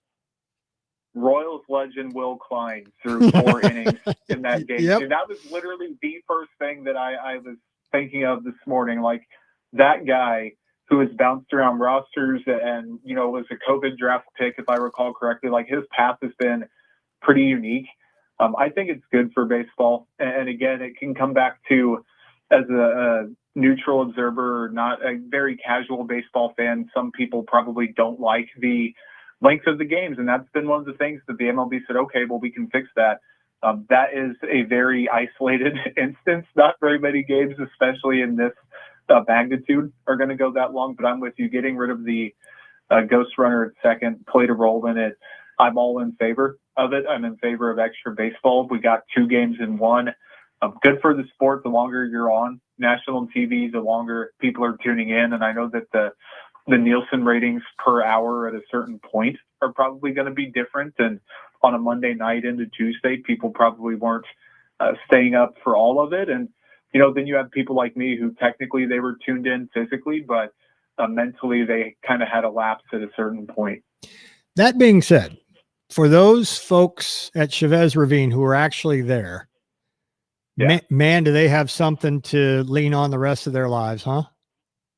That's what makes baseball beautiful. Man, there's, even in the most quote unquote boring of games, there's still a story you can tell about going out to the ballpark and something happening. And I mean, this is one of those once in a lifetime type of things where, like, you'll be telling your grandkids about it. And even if this specific game, if LA goes on and just dominates the rest of the series, you can say, okay, this was the statement point. Or if Toronto comes back and takes care of business, you can say they did that after this type of game. And the fact that they're already getting back on the horse and going at it again so quickly, it's a testament to how it's set up. And I think just kind of the beauty of ball. Can we pivot to the NBA just for a second? Oh, let's do it, man. I thought you'd never ask. All right. Jordan's a kind of a Renaissance man. He likes all sports, and he's got a working knowledge of all. I don't think I ever ran past you the Chauncey Billups, Terry Rozier thing.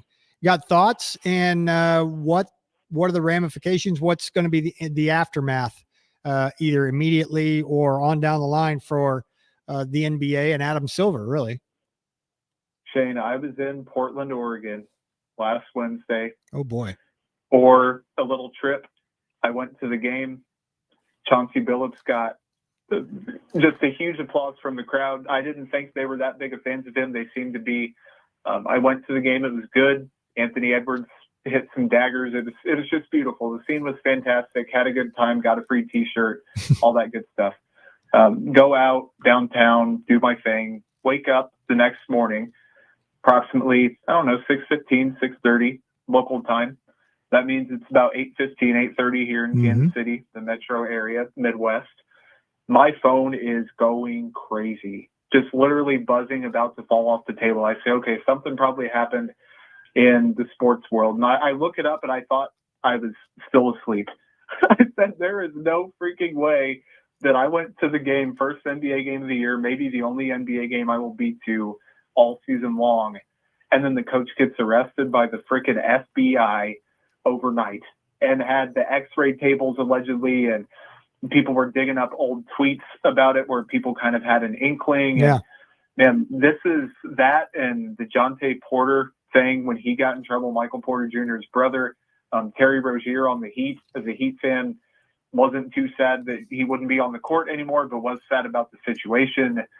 This is a lot on Adam Silver, and now things are coming out about the NBA had inklings about a couple things here, and they just kind of subdued the buzz a bit. And I think, Pablo Torre is going to have an expose at some point. This. Somebody will get to the bottom of it. It's got to be Chauncey Billups not being back as a coach in the NBA. And, maybe there's an equivalent of a Andy Reid rehabilitation program where you go and find your way back. But I think it would have to be in a different capacity for him, a different league. Like, you can't do something like this and come back from it. And I guess it's different than tipping points or something like that. But there's so many conflicting reports and new details coming out that I don't envy Adam Silver. I think that, it's nice to have the salary and the stature of that job, but he is under constant duress. And I mean, rightfully so, because this is a pretty serious thing going on at all levels. There's certain things, well, there are a lot of things that the FBI can get to that probably Adam Silver can't. So with that being the backdrop, can we really place much of the blame at the doorstep of the NBA commish? Because let's face it, he did say we didn't find enough smoke to believe that there was fire a couple of years ago, and then the FBI comes over the top and really trumps him. Black eye for Adam Silver?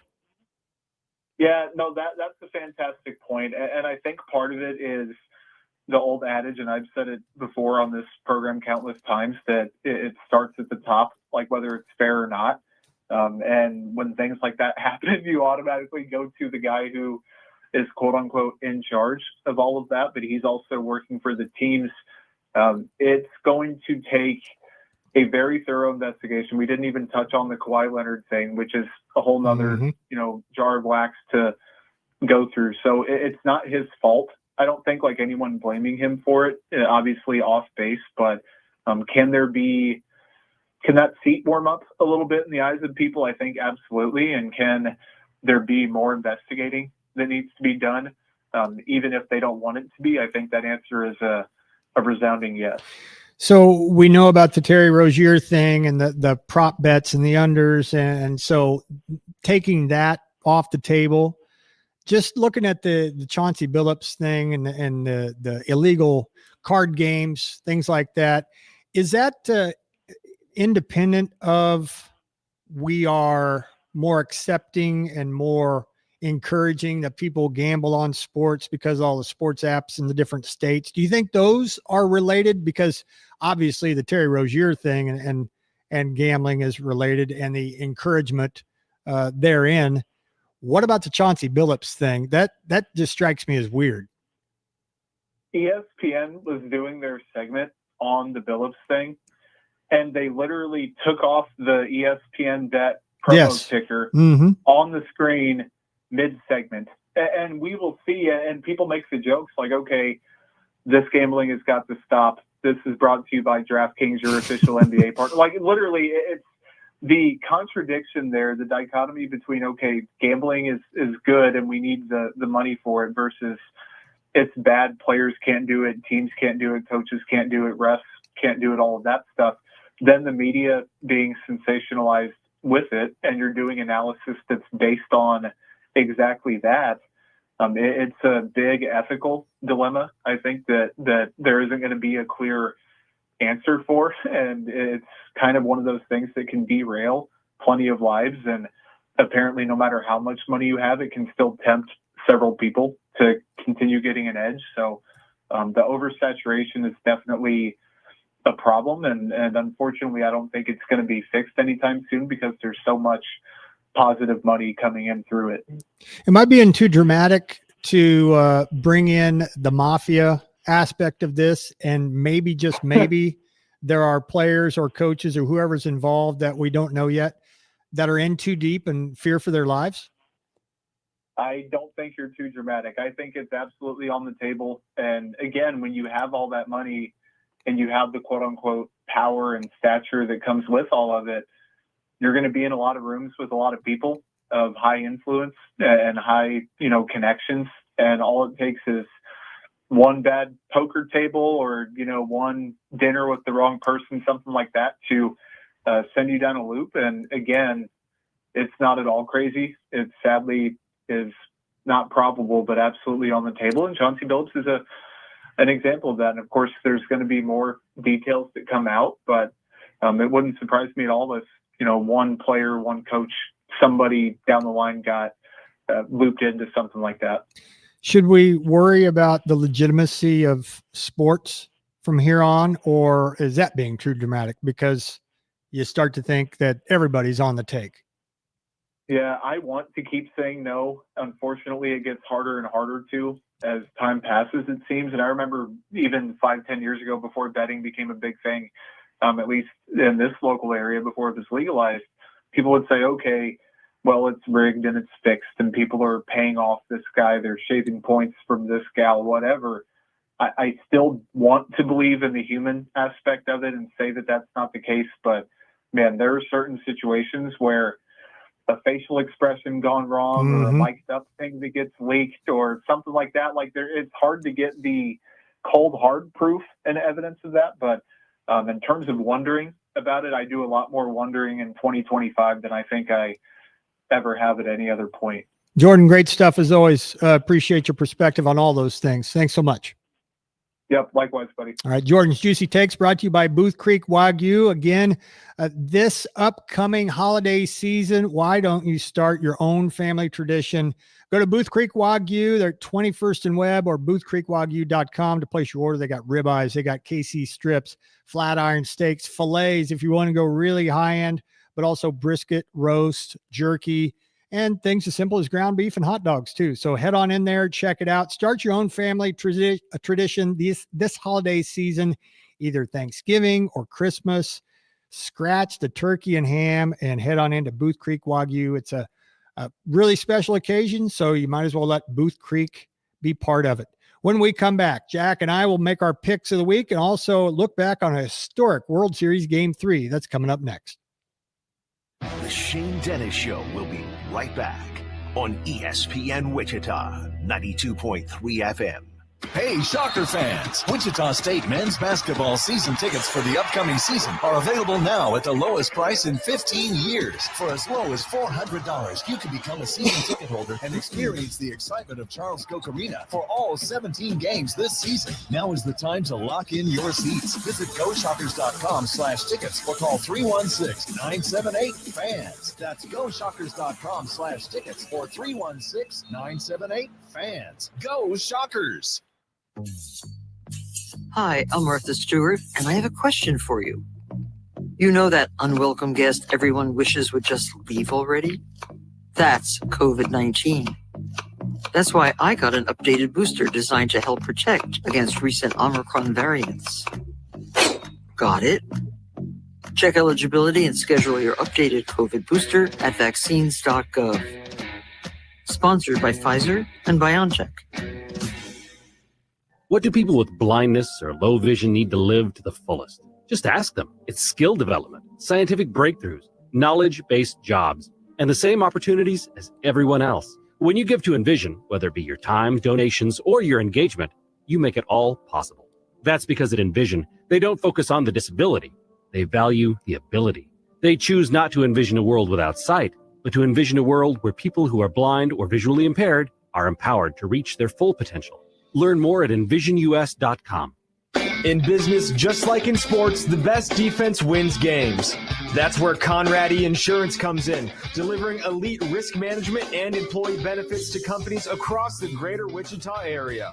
As the largest family-owned independent insurance agency in Wichita, we don't just talk the talk, we protect Kansas businesses like they're part of our team. Conradi Insurance, built for business, rooted in community, always playing to win. Visit ConradiInsurance.com to get in the game. Save big on everything for your next project when you shop at Menards. Insulate your home and save on energy costs. Owens Corning Pink Foamular insulation panels are moisture resistant and can be used anywhere, including walls, attics, and basements. Foamular insulation panels are available in multiple sizes to fit your project. Visit Menards.com to shop all foam board insulation. Plus, check out the weekly flyer for great deals happening this week. Save big money at Menards. The ESPN Wichita app is available now for both Android and Apple. Go to your app store and download today. All you have to do is search ESPN Wichita and take the station with you wherever you go. While you're there, find podcasts of your favorite shows. Sign up for our app-only contests. Send a text into the show and much more. The ESPN Wichita app, your source for sports in Wichita. ESPN Wichita 92.3 FM.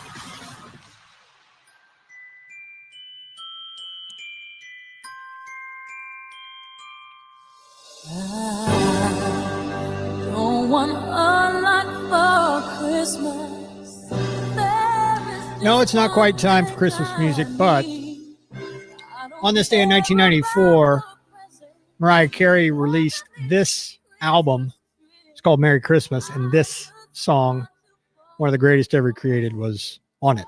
All right, it's 1:27. Before we get to the World Series talk, it's time for Jack and myself to make picks of the week, brought to you by Wanna Parlay. Use promo code JACK for a 100% deposit match up to $250 at Wanna Parlay. Download that. Use promo code JACK for 100% deposit match up to $250. Must be 18 plus to play. Gambling problem, call 1-800-GAMBLER today. Wanna Parlay. Again, my suggestion to you. You want to make your money last. You want to have a little fun and only go a couple bucks at a time. Play the main event. That's what I do. And if you are lucky enough, you can turn $2 into $2,000. But it's $2 entry fee, and you've got to have multiple sports, multiple picks, and you got to get to a certain threshold of points. But it's only $2. And my pick for today, actually, all the games are going on today, so I'll have all kinds of action tonight. I'm going James Madison over 55.5 in their football game with Texas State, two of the best offenses in the country. So I'll take over 55.5. Kennesaw State is hosting UTEP. I'll lay the 10.5 with Kennesaw. So the other two legs of this parlay, Alexander Diggs, anytime touchdown for Kennesaw State. And the final one has to do with Shohei Ohtani. He's pitching tonight in Game 4 of the World Series. And because of that marathon last night, I'm going to go under Shohei 6.5 strikeouts on the mound. I know that's a dangerous proposition, but they played 6 hours last night, and they're going to turn around and ask Shohei to pitch tonight. So I'm going to go under 6.5 strikeouts in the Kennesaw State game, Kennesaw to cover, Alexander Diggs, anytime touchdown, and James Madison over 55.5. All right, Jack, your parlay, and then we'll get into the actual World Series Game 3 from last night. Yeah, I'm going to go to the NBA tonight. I'm going to take the over on free throw attempts for Shai Gilgeous-Alexander. Seems to get to the line better than anybody in the entire league. And then I'm going to take the over. This feels like a gimme every single time. The over on three-pointers made from Steph Curry. We might have to start mixing in parlays from the former Wichita State, now turned Los Angeles Laker, Austin Reeves. He's been tearing it up. He had 41 again last night. So keep your eye on him and his his props if they show up on One Parlay. All right, the Dodgers outlasted the Blue Jays last night, 6-5, 18-inning marathon, tied for the longest game in World Series history when it comes to innings. 609 pitches were thrown by 19 different pitchers. 37 runners had been left on base. 25 position players were used, and the game took 6 hours and 39 minutes. Freddie Freeman hit a walk-off solo home run. You've probably heard the promo by now in between the segments here. First player in history with multiple World Series walk-off home runs, and now he's done it in back-to-back years. And I just want to bring your attention, if you missed it last night, but you're a baseball fan and it was just too late for you to stay up. I totally get all that. But what you have missed is Shohei Ohtani in his last 13 plate appearances at Dodger Stadium. Listen to this. His last 13 plate appearances at Dodger Stadium.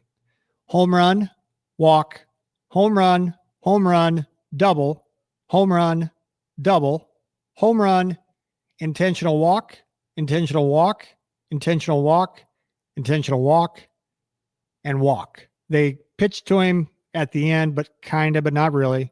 Walked him unintentionally. They are giving him the Barry Bonds treatment. I'll be very interested to see tonight if they just intentionally walk him the whole time, because that's what they did last night. They didn't want the game to end thanks to him. They intentionally walked him 4 times in a row, whether somebody was on base or not. In his last 13 plate appearances at Dodger Stadium, he has a 4.429 OPS. Incredible. And you don't need to hear me go on and on about what I think about Shohei Ohtani, and I won't. But if you missed it the other day, I will die on the hill that Shohei Ohtani is the best baseball player who ever lived. We'll see what he does on the mound tonight, but he reached base 9 times last night. 4 for 4, 2 home runs, 2 doubles, 5 walks, 4 of which were intentional because the Blue Jays, rightfully so, were scared to death of Shohei Ohtani.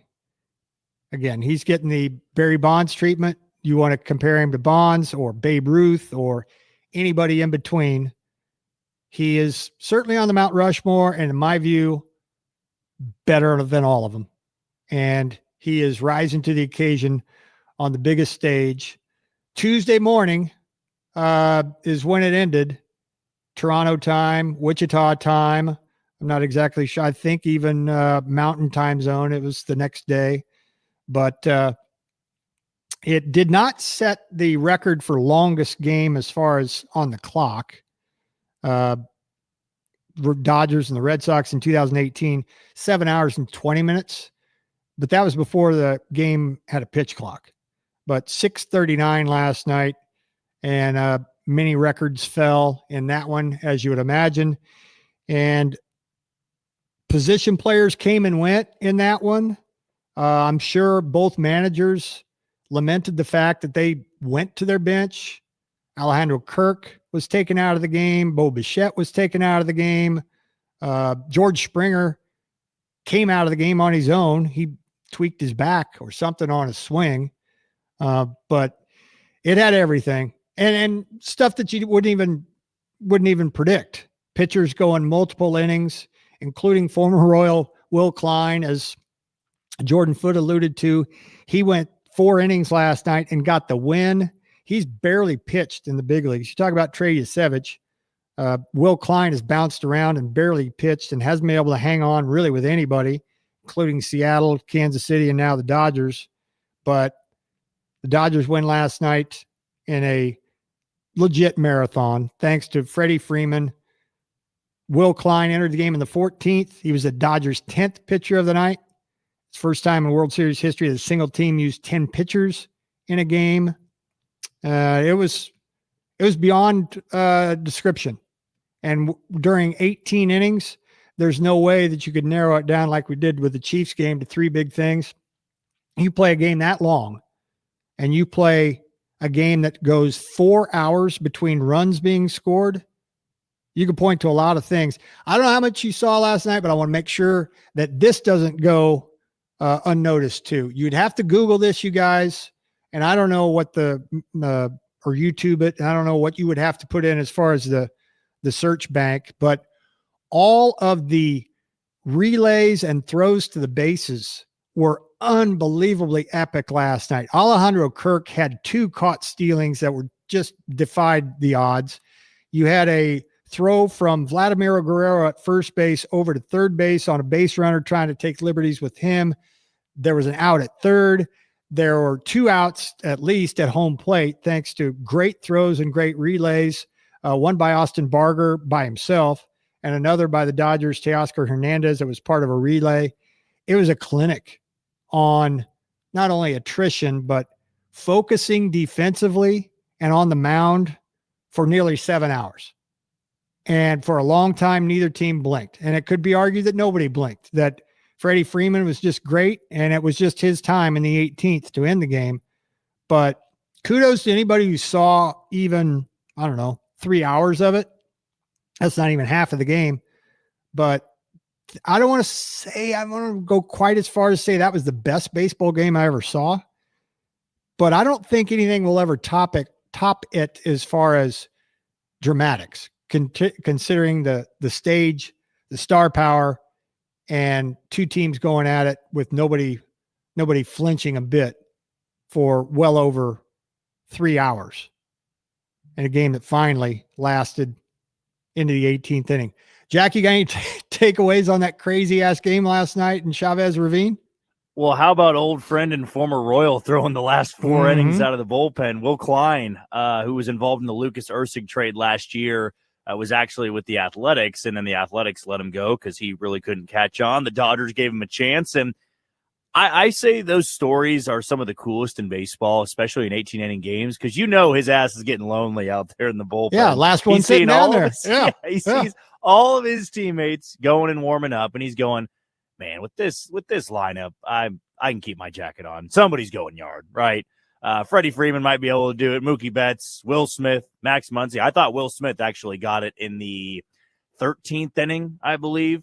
I'm glad I stayed up and watched that one because it's the World Series. I don't know if it was a regular season game. I'm probably still staying up, keeping it on my PC computer and just, continuing to play video games or something to watch this one. But I was so heartbroken for Toronto because going into that game, and this is why it's such a massive flip. I guarantee you, if you go back and look at every single World Series that was 1-1 and then the outcome of Game 3, maybe didn't go into extra innings. Let's say the outcome of Game 3. Whoever won that game, I don't know the stats. I don't know the data, so maybe this is foolish of me. I would venture a guess that over 70% of the time, the winner of Game 3, when it goes in 1-1, wins the World Series or wins that series in general. And here's why. If the Blue Jays would have gone in last night and won that game in extras after the bullpen had been taxed, now, they're throwing Shane Bieber tonight, and he doesn't really work that deep into games. But Ohtani's, not really working. He's still technically building up. He didn't have a full season. I know he went 6 innings and struck out 10 in that unbelievable performance in the NLCS. And if he is on tonight, he will go deep into the game. But if you make him work and that bullpen's taxed, you feel really good about where you stand because the Blue Jays are just trying to get this damn thing back to Canada. They're trying to get, whether they're down 2-3 or up 3-2, they want to at least play in front of their home crowd one more time. So if you're the Dodgers and you lose last night, you are looking at the next 2 saying, yeah, we got to win both. We don't want to go back to Toronto down 2-3. We don't want to have to win those final 2 in Toronto after we've already been taxed in an 18-inning game. Our guys might be a little bit more worn down. Our rotation is having to grind it out more than they did in the NLDS and the NLCS. I mean, that's where you give the Blue Jays the advantage because they've had to play deep into series so far. They've had to work and grind in a 7-game series. The Dodgers got to just stroll down the street with their umbrella out in the sunshine, like the flashy umbrellas, not for the rain where all the fancy folk back in the 1940s would have. That's what they were doing all postseason long, just shoes were all shiny and they had the top hat and they're just casually strolling down the street where you got the Blue Jays dodging traffic and doing somersaults in between cars, just trying to get to the other side of the road. And now here they are battered and bruised and ready to go. And they're certainly giving the Dodgers that challenge.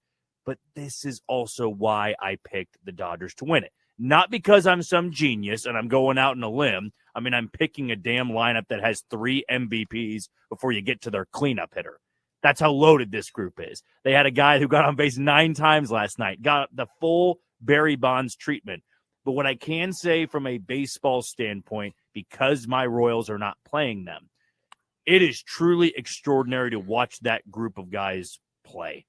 And now they've got a rotation and bullpen that just complement each other so well. And the Blue Jays, I mean, if they lose the next 2 games and they're done, there really is no shame, because this Dodgers team is an unstoppable force with a player we will never see play this sport again, like a player similar to him. We'll see Ohtani play for years. What he does and what he embodies is so jarring for the sport in a good way. And I'll probably say this, that in 20 to 30 years, we're going to look back and say that Shohei Ohtani saved baseball when he broke into the league. Now, it sucked that he was with the Angels for a number of years because they're so irrelevant and they really don't do anything.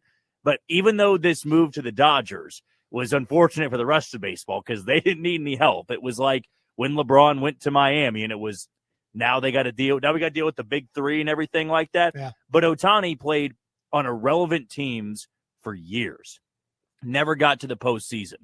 So if you want to blame anybody, and I know I'm a big Angels hater on this show, you want to blame anybody for him going to the Dodgers, you blame the team that's in their same city. I mean, technically it's Anaheim and they're in Los Angeles, closer to downtown, but you blame the Angels, because if the Angels or he was on any other team that got to the postseason, I guarantee you he would have probably re-signed with that team. But you get deprived of the postseason and the World Series and being on the biggest stage like this. What do you want to do? Well, I want to go join the team that's always there. Yeah. Never have to worry about it. It's why Kevin Durant went to the Warriors. It's like, I want to win one. I want to win a championship. And now Ohtani's just going to keep stacking up these World Series trophies. And last night, that performance, take out the 18-inning part. I guess you would have to talk about it because he got on base 9 times. If we didn't think his 3 home run, 10 strikeout performance was enough to do this in Game 3 of the World Series, are you kidding me? I mean, are you serious that we saw somebody at the top of the order get on base 9 times and homer twice, and then just, hey, guys, don't talk to me after the game. I got to get ready to throw tomorrow. Yeah. I got to go get loosened up because I'm starting Game 4. If he goes out and shoves tonight, I got no more words. I can't say anything more. He is the most unbelievable talent we've ever seen in this sport, and I'm going to go on record. We will never see anybody as talented as him again. I'm dying to see who's available and unavailable tonight out of both teams' bullpens, because both teams sold out to win the game. Everybody pitched. Closers, setup guys, everybody. Even guys, like I said, that you didn't know were on the roster. Everybody pitched. So who's going to have anything left in the tank to pitch tonight after Biebs and Shohei exit, whenever that might be? Unbelievable Game 3 last night. There's no way that'll be topped, I wouldn't think. All right, coming up here in just a little bit, so I'm old Jack Young, but first we got $30 worth of Kansas lottery tickets, winter cash bonus tickets to give away to a lucky caller, 316-669-4996. $30 in scratchers from the Kansas Lottery on the line. I'm old Jack Young. Next. The Shane Dennis I Show. almost did mine. Right Are back. You kidding me? On Where are we at in ESPN society Wichita, today? 92.3 FM. What do people with blindness or low vision need to live to the fullest? Just ask them. It's skill development, scientific breakthroughs, knowledge-based And jobs, the editor and the same is opportunities garbage. Everyone else. When you give to Envision, not whether true. it be your time, donations, or your engagement, you make it all It's not possible. true. That's because at Envision, they don't focus on the disability. They value the ability. They choose not to envision a world without sight, but to envision a world where people who are blind or visually impaired are empowered to reach their full potential. Learn more at envisionus.com.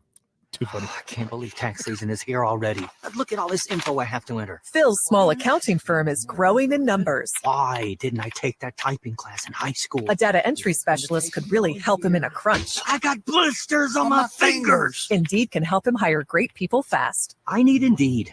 Indeed you do. You can schedule and conduct virtual interviews all from your employer dashboard. Visit Indeed.com/credit and get $75 towards your first sponsored job. Terms and conditions apply. Today on Hey Culligan, smart home, smarter water How softener. pissed Here's do you Kevin. think Alejandro Kirk was with Sir Anthony Dominguez when he left that middle pitch to Kevin, it Ohtani can. in the 7th?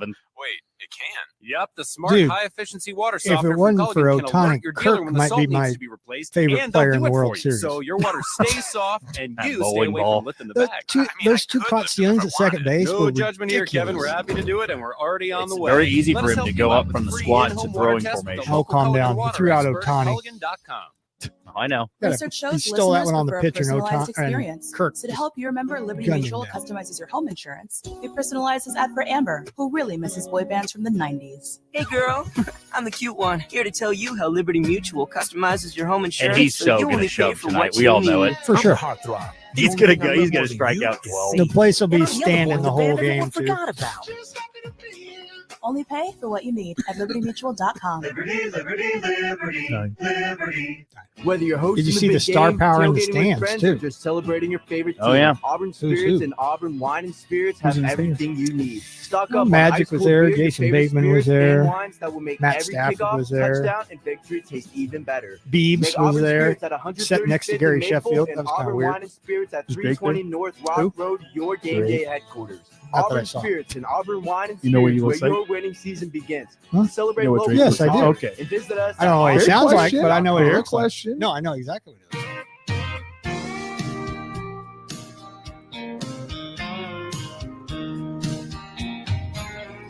Well, it's been some time. You still look like an angel. Oh, man. I'm old Jack Young, 146. Pat's here. Welcome back. Promoted back in April. And you met I don't know. I know the song, but I don't know. It's just- Already throwing in the towel. Dang, yeah, I know. That was quick. I don't think I'm going to come up with it, though. Does he have other songs? Yeah, that's what I was going to ask. Oh, yes. Dang it. All right, hang on. I sleep like a baby. I never show up late for work. I don't drink whiskey. I don't know. Who? This is Zach Top. Ah, that guy. I You know, wouldn't know that either. I for the longest time, I thought it was Zach Pop, Yeah. the former pitcher. I was like, oh, he had a great country career now, really. How about He that? quit baseball. I was like, now Zach Pop's at the top of the charts. Yeah, with all his country songs. reinventing himself. Yeah. I'm Second pretty sure career. I said it in multiple conversations too, and nobody corrected me. I was like, yeah, I love this song by Zach Pop. And they're like, yeah, this is a good song. They walked away And thinking then you're down the an road, idiot. they're like, hold on, wait. Why are you throwing peas at me? What? Zach Pop. It's like Zach Top. Yeah, I didn't know that's what this guy sounded like. Why are you throwing peas at me?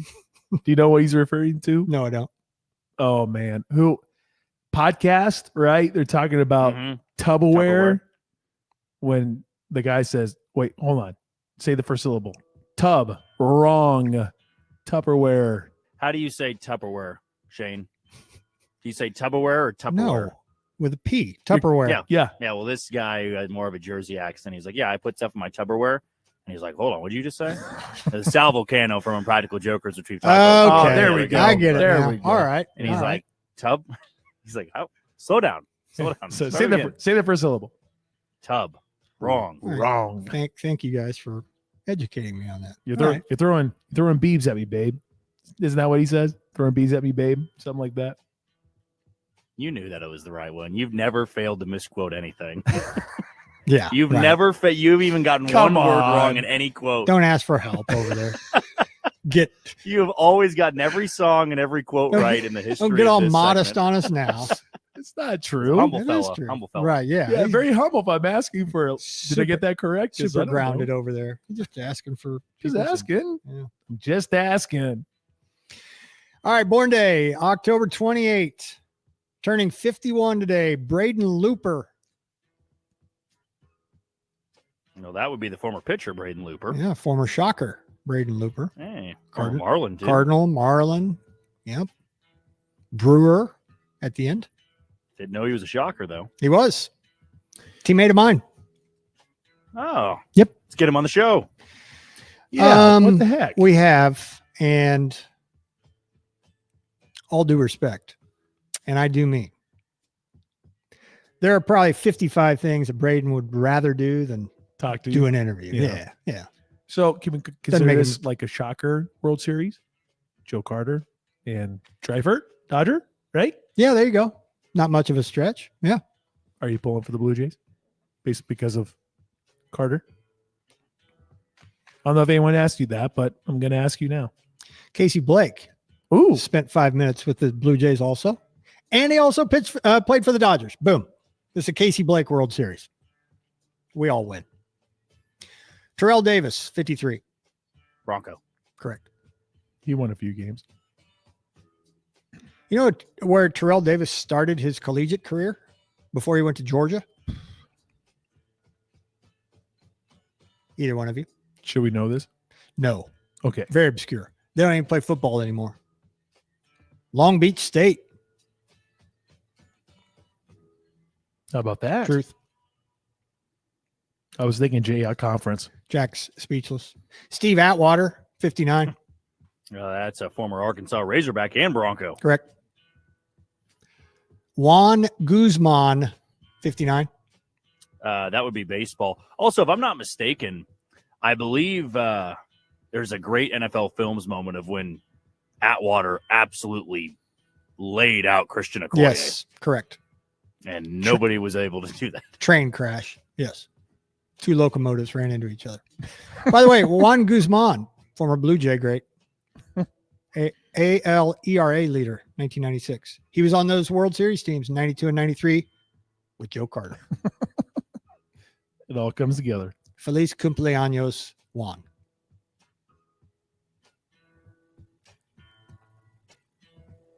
Caitlyn Jenner, 76. Hint if you need it. I don't need it. Okay. Woman of the Year, 1 point. Good. Also was formerly known as Bruce. Correct. So decathlete, as you would call it, right? Yes, that's right. Decathlete. Yep. In was on the Caitlin's box of a Wheaties. Caitlin's former life. Yes, decathlete. Reality star. Correct. Say I can't really say actress because it's reality TV. Jen was an actor then, and yeah, won't get into the weeds on that, I guess. Lenny Wilkins, 88. Come on, Jack. This one minus. Okay. Lenny Okay. Wilkins. I feel like most Lennys have always been basketball players that we have on here. Okay, Lenny Dykstra and Lenny Randall would like a word, but that's all right. Yeah, basketball. We'll accept that. Okay. Yeah. Old school. Old school point guard and then coach. Okay. He was like the wins Nice. leader forever, and maybe still is. Supersonics. Not many Lennys nowadays. No.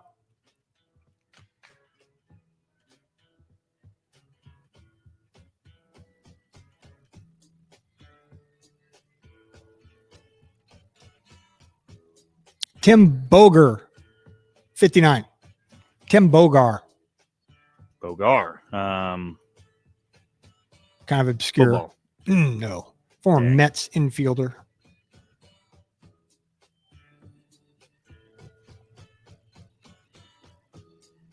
Born on the state, now dead. Bowie Kuhn. Hint if you need it. Might as well. Bowie Kuhn was a former executive in this sport. I'll go baseball then. Yeah. Former commissioner from 1969 to 1984. Bowie Kuhn.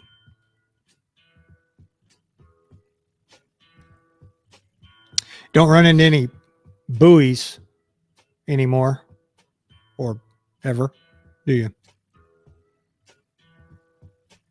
Or boo-boos. Sure, that might have been his nickname at one point. I wonder. a BK. Or a lover.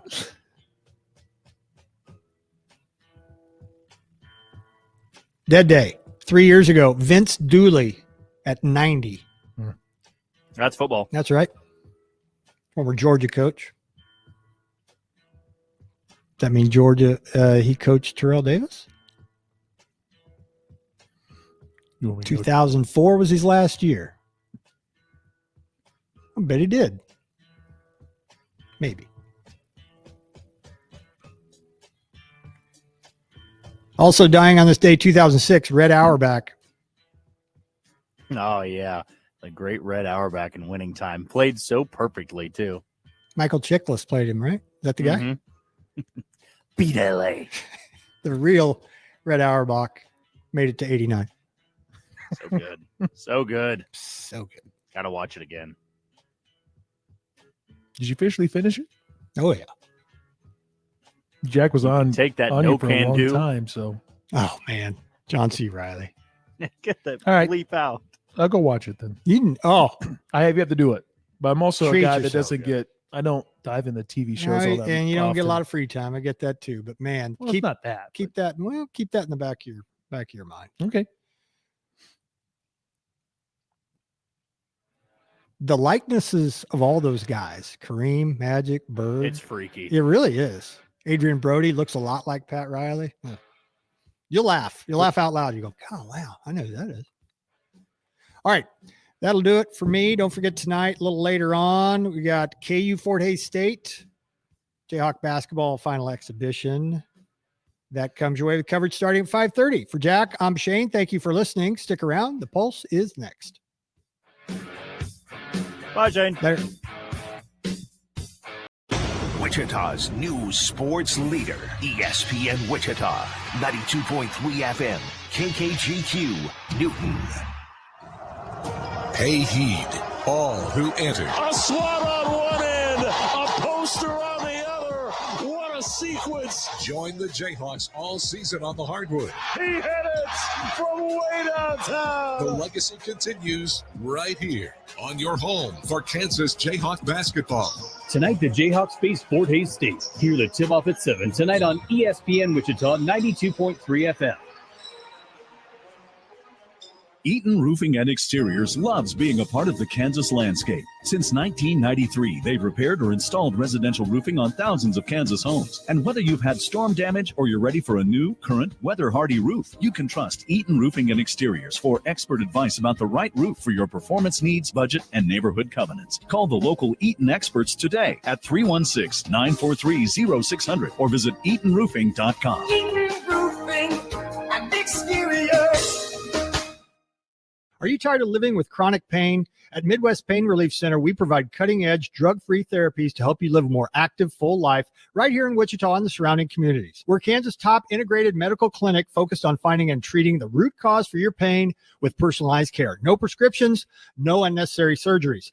Call 316-295-3662 today or visit MidwestPainReliefCenter.com or drop by 151 North Ridge, Suite 6 in Wichita. Midwest Pain Relief Center. Stop hurting, start healing. When storms hit, you need more than just a roofer. You need the biggest and most reliable name in the Midwest, Shamrock Roofing. Shamrock Roofing has grown into the largest roofing company in the region, with local crews right here to serve you. For nearly 50 years, we've proven our strength, our size, and our promise to you to be here for every repair and roof replacement. And every roof is backed by our lifetime craftsmanship warranty. One call does it all. Visit shamrockroofer.com. Yellowstone. The epic ranching drama is now a Kansas Lottery scratch ticket and your ticket to experiences you can't get anywhere else. Top prize of $25,000 plus second chance drawings that let you live the show. Attend a premiere or visit the set. But know what you're getting into. Just kidding. This is a game, not the show. Play Yellowstone. CKSLottery.com for details. Wichita's home for Chiefs coverage. ESPN Wichita, 92.3 FM. In terms of like the historical stuff, man, I'm still looking at the next game and looking at the next catch and trying to get better every single day. So I think I'll look back at it and appreciate it. You never know. There have been some great tight ends here.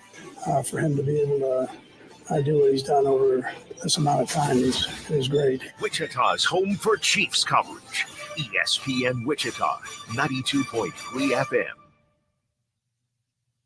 This is SportsCenter. I'm Christine Lisi. The Blue Jays could be without one of their best hitters in Game 4 of the World Series tonight against the Dodgers. The team's awaiting results of an MRI on DH George Springer, who left last night's 18-inning marathon loss with left side discomfort. The Dodgers, meantime, find themselves in a pretty good spot, up 2-1 going into Game 4. points out ESPN MLB insider Jeff Passan. Game 3, when it's tied 1-1, if you win it, you win 69% of the time going forward historically. And so for the Dodgers to take that and then have Shohei Ohtani back on the mound for Game 4 with Blake Snell lined up for Game 5 and Yoshinobu Yamamoto for Game 6, the Dodgers feel great about the position they're in right now. Regarding Ohtani, after what he's done so far in the Fall Classic, Blue Jays plan to take the bat out of his hands and intentionally walk him. Toronto counters with Shane Bieber for Game 4, 7 Eastern ESPN Radio. NFL, ESPN's Adam Schefter reports the Saints will start rookie quarterback Tyler Shuck against the Rams on Sunday. Patriots top slot cornerback Marcus Jones has agreed to a 3-year, $36 million extension that runs through the 2028 season. Hey, it's your resident Super Bowl champ, Chris Cannon, coming up Wednesday as we head towards Week 9 in the NFL. I'll tell you which one of my preseason bold predictions I want to have back. It's unsportsmanlike, 6 a.m. Eastern, right here on ESPN Radio, ESPN2, and ESPNU. You're listening to The Pulse with Pat Strathman on ESPN Wichita 92.3 FM. Small town, big dreams, and a young boy the age of 15. Had a premonition his city would get seen. Now I'm winning, get Sheen in the city of the home. What's up, Wichita? There we go. Not quite 100%, but inching closer and closer. Welcome to a Victory Tuesday. The Kansas City Chiefs, they cruise by the Washington Commanders. We will talk about that and all sorts of other things in the sports world right here on The Pulse on Wichita's sports leader, ESPN Wichita 92.3 FM. In addition to that old radio dial, I doubt you're driving around town with the windows down. Mercy. A little chilly with that north breeze. Starting to feel like winter. I kid. It's not winter time yet, but definitely a little cooler out there. If you don't want to roll down the windows and listen to us on 92.3 FM, that's fine. I would highly recommend getting to the office or getting to the house and grabbing a blanket or two if you are one of those individuals that has decided not to turn on the heat. It's amazing how many people turn on the heat. Like, this is like the point where you go, do I do it? Do I not do it? It's amazing how some people operate that way. But hey, grab a blanket and stream the show. If you don't want to catch us on the old radio dial because you don't have one at the house or at the office, here's what you can do. If you have a smart speaker, tell your smart speaker to tune into ESPN Wichita 92.3 FM or KKGQ. You can pull up ESPNWichita.com on your favorite internet browser. That will get the job done too. There's a listen live option in the top right corner. We have podcast options as well on that page. Check out all the different ways to stream the show on ESPNWichita.com as well as podcasting. You can also take us on the go. You can download the ESPN Wichita app and catch us that way. That app has the capability of streaming, so you can listen to us live. And as you're listening, if you feel the need to call in, there's a call-in button that's on there. There's a text line option on there. Our social media platforms are on there. Our podcast, every show that's right here on ESPN Wichita, podcasted, that's also on there. Have everything in one location on your smartphone or smart device. Download the ESPN Wichita app today. If you want a video stream, I brought up the social media platforms. We are video streaming on a couple different platforms today. I am not at Chicken and Pickle, so I'm back here at Equity Bank Park, so everything is normal. If you want to check us out that way, Facebook, YouTube, and X. We are video streaming on all those different platforms. Check it out. If you want to leave a comment or two on there, I will do my best to see the comments on there. But of course, if you want to interact, there's some other ways to do that as well. I'm Pat Strathman. Producing is Jack Johnson. Feel free to call the show at 316-669-4996. That is one way to interact with us. If you prefer texting, That's another way to interact. 316-247-0923. I think this is Claudia chiming in. Hello, Pat. Turn on the heat. I still have my AC on. All I'm saying, there are some people who are probably flirting with the idea of, do I turn it on already? I kid you not. I'm not one of those people. I'll just say this. When I went home, my lovely wife, she said, hey, we don't have the heat on, do we? And I'm like, no. Are you wanting the heat on? And she goes, no. I got blankets. It's fine. And I couldn't help but just go, what? Heat already? Hey, let me know if you turn on the heat or if you're going to turn on the heat. Let me know on the text line, would you? 316-247-0923. We'll love your thoughts on the Chiefs game as well. I see our number one Dodgers fans chiming in. Hello, sir. 2 hours of sleep and 6 shots of espresso today, but what a game. Yeah, it's a game that you heard right here on ESPN Wichita. If you wanted to have this lull you to sleep, you could have put us on last night. That would have worked. Window fan with electric blanket. That's a combination right there. Keep the text messages rolling in. Say hello on this Victory Tuesday. 316-247-0923. Social media-wise, interact with us on there too. We have Facebook. We have X. We have Instagram. All those platforms are doing incredibly well. Make sure to lock in on your favorite team on those various social media platforms. My wife has had the fireplace on since this weekend. Not good. Well, good for you to have a fireplace. Is it actual firewood or is it electric? I'm curious. Let me know, texter. 316-247-0923. Yeah, electric blanket works. Jack, I'll ask you. I mean, you have a significant other. Surely you haven't turned on the heat yet at the Johnson household, right? No, not yet. It's still in the 50s up here. Still in the 50s up there. Yeah, and it's not like that cold down this way. Like when I went back to the house, it was 69 degrees inside. That's not bad. But we are supposed to get like a low of like 33 coming up in a couple of days. So I would not be surprised if a few individuals make the jump going from cold to heat. All right, thank you. Gas fireplace. Good for you, texter. Fireplace isn't so bad, but your gas bill obviously is going to go up this month.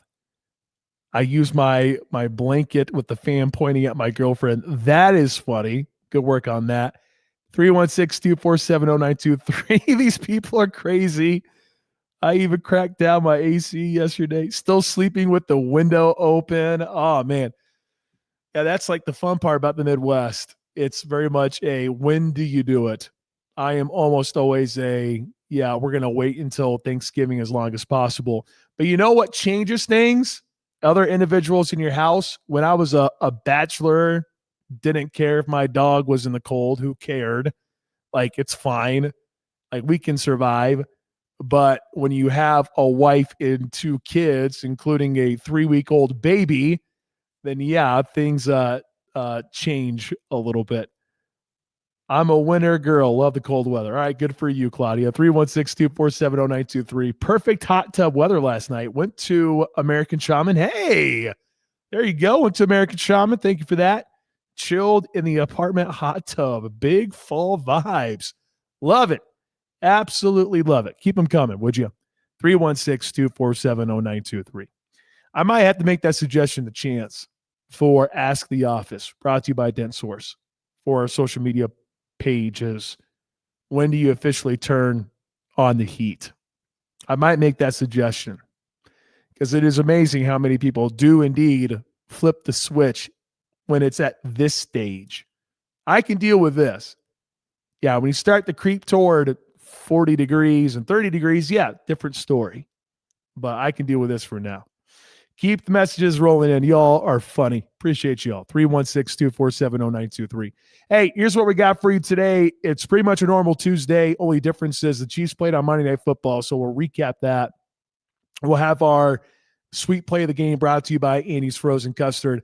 Matt Derrick of ChiefsDigest.com brought to you by Shamrock Roofing and Construction. That's coming up at 2:25 After that, we will recap the World Series game last night. It was legendary.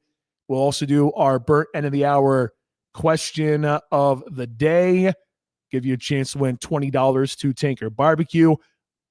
The lovely owner over there at Tanker Barbecue called me last night, and he just wanted to check in on me. He knew that I was on the mend, and he was just making sure I was okay, which I appreciate. So appreciate our good friends over there at Tinker Barbecue. So we'll give away some barbecue here in a little bit.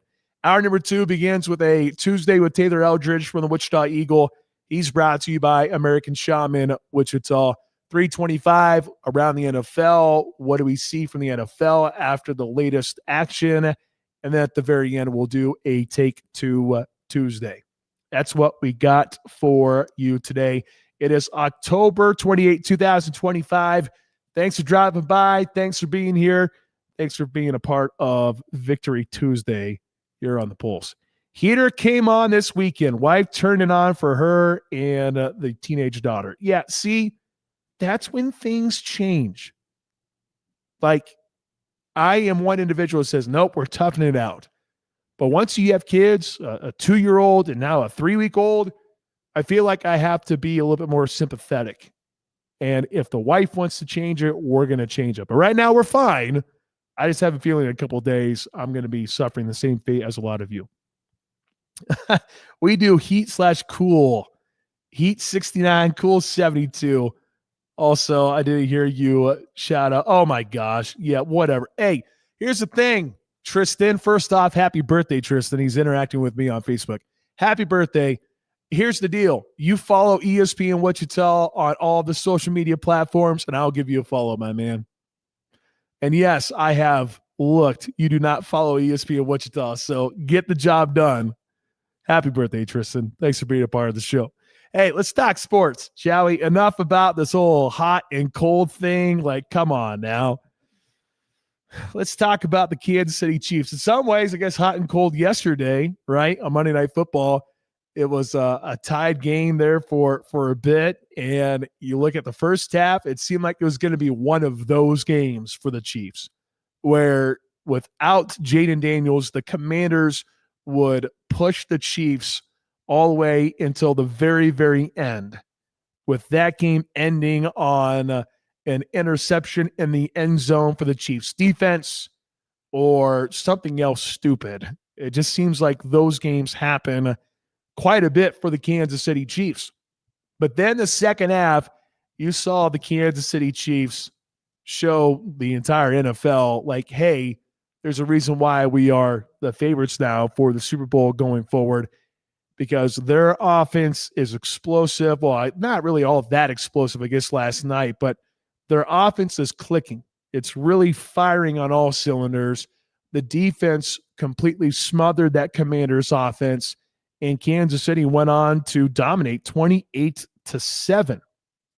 You had a chance to just sit there and just relax. You've had back-to-back games that way now. Back-to-back games like that. You have the Raiders, in which they smoke 31-0. Now you see 28-7. Hold on a moment. What Chiefs team are we seeing here? Everyone keeps saying the Chiefs are back. Are you sure we're looking back at the Chiefs of 2024? Because this team didn't go out and blow out anyone last year. And now this year, you look at what they've been able to do. They really cruise by the Detroit Lions. They steamroll the Raiders. They demolish the Commanders now. This is a different Chiefs team just based on that regard. Because the Chiefs last year, they had so many close games. This year, they lose those one-score ball games. And you're thinking to yourself, like, all right, well, now the tide has turned. And now here they are demolishing people in the last couple of weeks. It's been absolutely impressive. The Chiefs, though, they didn't play good football in the first half. You can say that for sure. They didn't dominate from start until finish. You had a couple of interceptions that were like, did that really happen? Patrick Mahomes throwing an ill-advised throw that ended up getting picked. I thought it was just a good play by Lattimore.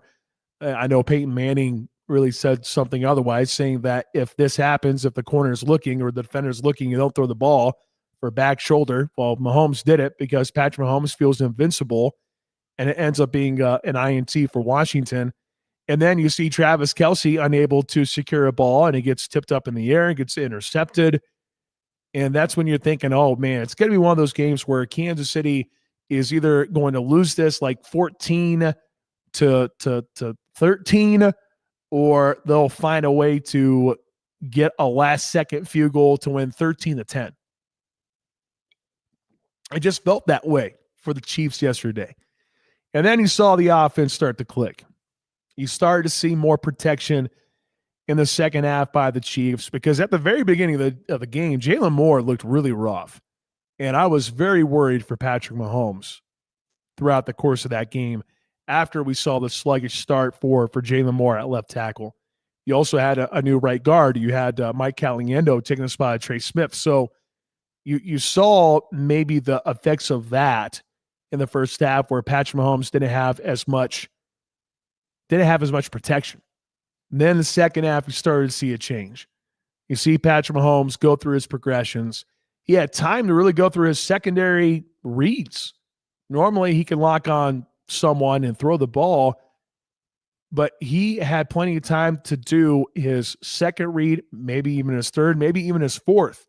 He had time to progress throughout his reads throughout the entire second half, and it was because of the Chiefs' offensive line that got better in half number 2. And then you just saw the Chiefs' offense just throw the ball over the middle. You're not talking deep shots last night for the Chiefs' offense, which is something that people still want to see. They still want to see the deep shots, and I guess we can still see Kansas City pull that trick out of the bag later on in the season, especially in the postseason. But you look at how the wide receiver room is built for Kansas City.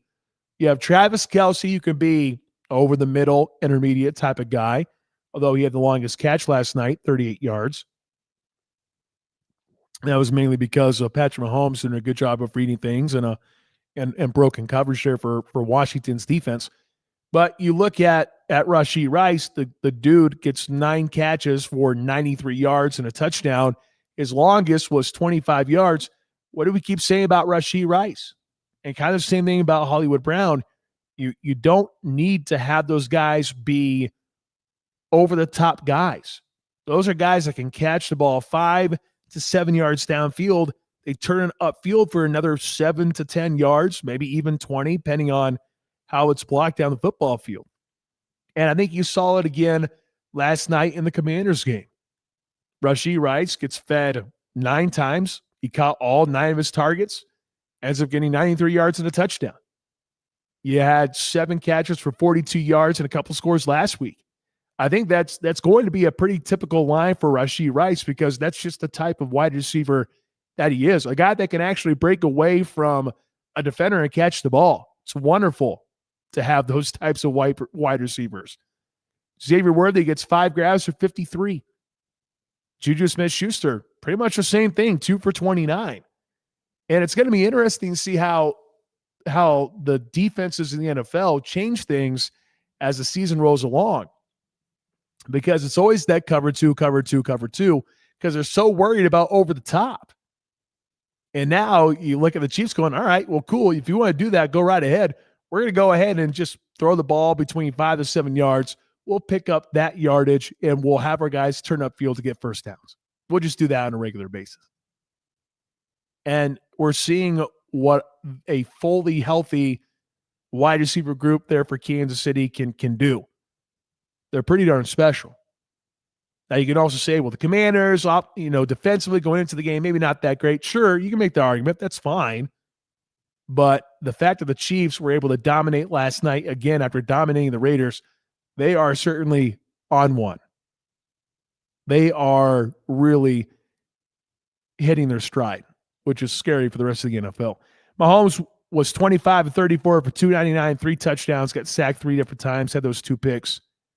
Rushing-wise, Isaiah Pacheco ran for 58 yards on 12 carries. Kareem Hunt at 9 for 40, averaging 4.9 yards per carry. I think that will play. And then defensively, here we are so focused on the defense or on the offense. You have the defense with Mike Dano, who turned in his best game. He was all over the football field there for Kansas City. The pass rush can still be a little bit more regular. They only got to Mariota twice, technically, but a couple times they're able to force a couple picks because of their pressure. And hopefully that can continue to progress as the season continues to roll along. Jack, before we get to the sweet play of the game, Chiefs dominate 20-7. Are we sure that the Chiefs are back? Because I don't remember this version of the Chiefs last year. Last year, they won so many one-score games, eked by a bunch of people. Don't blow anyone out. Who are these Chiefs blowing out people? I'm not used to that. Yeah, it's been very impressive so far this year. All 5 of their victories have been by double digits, and even when they don't have the best of first halves, you look back against the Giants for their first win of the year, and then certainly last night against Washington, they have that ability to blow you out in the second half. That defense has really picked it up over the last 3 games, of course, all coming at home, but there seems to be that confidence brewing with that group. And offensively, you overcome the 2 turnovers. You get great performances from Travis Kelce and Rashee Rice. It's only going to get better for that group. They're only going to get more in sync, more in tune, and that's a nightmare for the rest of the league. But last night, you expected them to blow out the Commanders, and even with that close first half, it's exactly what they did when it was all said and done.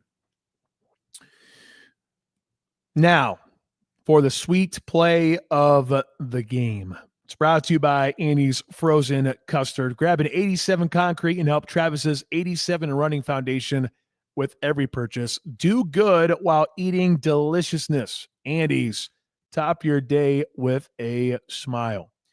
Man, where do you even go? It's not like you had those big explosive plays as we talked about.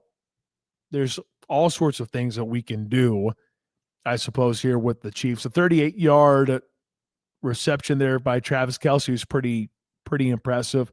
I mean, we probably got to give it up to Travis Kelce's touchdown grab there in the third quarter, a 10-yard strike. Travis Kelce just continues to do impressive things in a Chiefs uniform. And after that type of grab, you saw Patrick Mahomes run on over and grab the football, equaling Priest Holmes as Chiefs career touchdown leader. That's pretty special. I think we should make it cheesy and just go with that. The sweet play of the game, brought to you by Andy's Frozen Custard, ends up being that 10-yard touchdown pass to Travis Kelce as the Chiefs steamroll the Washington Commanders. Final score 28-7. Keep the text messages rolling in. 316-247-0923. The amount of comments on Heat/no Heat is pretty impressive. So keep going on that front if you want. I see Tyler chiming in. Hello, Tyler. Tyler actually won Taker Barbecue last week. He got one of the questions correct. Tyler chimes in. The Chiefs have only beat a Russell Wilson-led Giants team on the road. We will see if they are truly back next week against the Bills. They are always good at Arrowhead. And that's fair too. You can say that as well. I think the Lions are better than what people are going to give them credit for. I think the way that they controlled the Lions was pretty impressive to me. Now, if you want to sit here and have an asterisk next to the win last night, fair. No Jaden Daniels, totally understandable. If you look at the Raiders and don't care about that, that's fine too. But all we're getting at is this year they are beating people by double digits, which is something that they didn't do last year. And the Buffalo Bills, I'd say going into this year, the Buffalo Bills were still the team to stand in the way of the Kansas City Chiefs. Still do believe that because of what they have. But right now, they're not even leading their own division. Same thing could be said about the Kansas City Chiefs too, which goes to show you what the NFL has been like so far at this stage. And we'll talk more about the NFL in hour number 2 as we go around the National Football League. We talk more about the Chiefs and Commanders, though. This guy was there last night in person covering the game. Matt Derrick of ChiefsDigest.com joins the show next. I got to want to parlay read. Pulse. Okay, right on. Wichita's new sports leader, ESPN Wichita, 92.3 FM. Hey friends, Jack Johnson here. Football season is back, and there's only one place that I'm placing my daily parlays, and that's Wanna Parlay, the newest daily fantasy sports app with the absolute largest payouts on parlays, and it's spelled WANNA parlay. For my picks, I'll go to the NBA tonight. I will take the over on free throw attempts for Shai Gilgeous-Alexander and the over on three-pointers made for Steph Curry. Here's what you need to do. Download the Wanna Parlay app, click around, and get in on the action by using promo code JACK for a 100% deposit match for up to $250. Put in $20, they'll give you 20 more. So download the Wanna Parlay app, click around, and use promo code JACK so we can play the world's richest parlay today. That's promo code JACK. Must be 18 or older to play. Gambling problem? Call 1-800-GAMBLER today. Great news, Derby. Ribbit Computer Services has expanded to 2100 North Rock Road, bringing expert phone repairs and top-tier tech support to your neighborhood. Cracked screen, battery issues, water damage, we fix it all. Fast, affordable, and reliable. Our newest location is ready to handle iPhones, Androids, and more. Don't let phone trouble slow you down. Stop by Ribbit and Derby today and see why we're the go-to tech experts for all your repair needs. Booth Creek Wagyu invites you to an evening of Wagyu brought to you by Booth Creek, bringing Wagyu to the Wichita community event happening Thursday, October 30th from 5 p.m. I got Matt, and at you the will Wichita have a store, Kansas pace read 9747 after East Matt. 21st Street. I was just going to We'll be ask, sampling out their the way that Wagyu you were beef, so we'll have short a on your $100 breakdown, I was gift like, card. oh, Don't forget I your wonder if he's got costume, something. dress up, and get free chopped and formed Wagyu jerky just for having Yeah, some Halloween usually fun. they add that That's pace Thursday, read October always 30th right as from we 5 start to the 8 show. p.m. It's all good. Only at Booth Creek Wagyu I'm in always ready Wichita. for whatever. So That it's will be fine. all of them, though, today. Yeah, When storms I'm always hit, ready for you need whatever. more So it's than all just a good. roofer. You need the biggest and most reliable name in the Midwest, Shamrock Roofing. Shamrock Roofing has grown into the largest roofing company in the region, with local crews right here to serve you. For nearly 50 years, we've proven our strength, our size, and our promise to you to be here for every repair and roof replacement. And every roof is backed by our lifetime craftsmanship warranty. One call does it all. Visit shamrockroofer.com. Thursday night on the gridiron doesn't get much better than this on another high school game of the week presented by Commerce Bank. This week, the Mays South Mavericks hit the road to take on the Goddard Lions in the high school football playoffs on Thursday, October 30th. It's high school football under the lights only on ESPN Wichita 92.3 FM. The Four Seasons RV pregame show kicks off the coverage at 6:30 with kickoff at 7 on ESPN Wichita and streaming live on the ESPN Wichita app.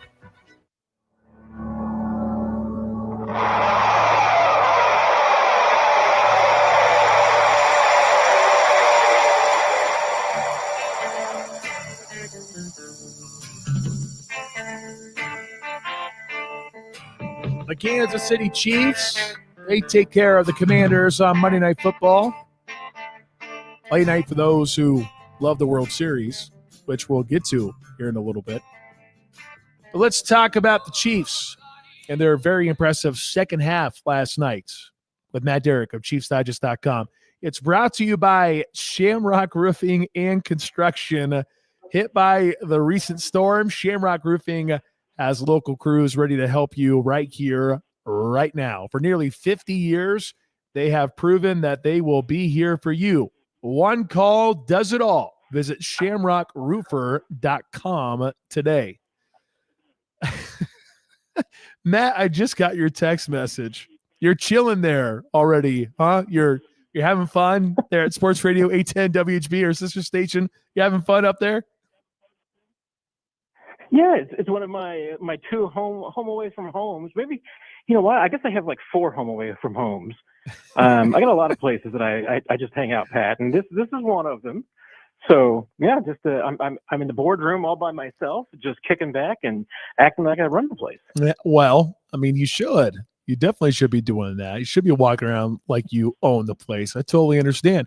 Yeah, last week here I am getting done with the show, and it's oh, hi, Matt. Nice to see you. Talked to you probably like, an hour ago. But yeah, good to see you in studio last week. That was pretty funny. Pretty funny. Well, hey. Nice of you as a friend to let me know you were in town. Well, appreciate that. Listen, if you listen to David Lesky, he will tell you that I will text you like an hour before we need to meet up. So that is for sure. Oh yeah, no, I've heard of. Go ahead. I've heard about those invitations that you offered to David Lesky, who's like sitting in, I don't know, Lenexa, Kansas or something, and you'll text him like an hour before a storm surge game and say, hey, got some tickets. You want to join me? Yeah, Lesky is still hanging on to that, isn't he? Yeah, he's definitely hanging on to that still. It's been like 4 years. Yeah, it's been 4 years, and he's still hanging on to that, which is whatever.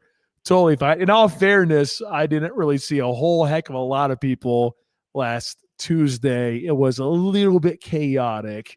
But next time when I have a little bit of free time, you better believe I'll be sending you a text message as long as there's no threat of severe weather. All right. As long as there's no lightning in the area, I will for sure hang out with Matt Derrick. But hey, let's go back to last night. Chiefs dominate 28-7.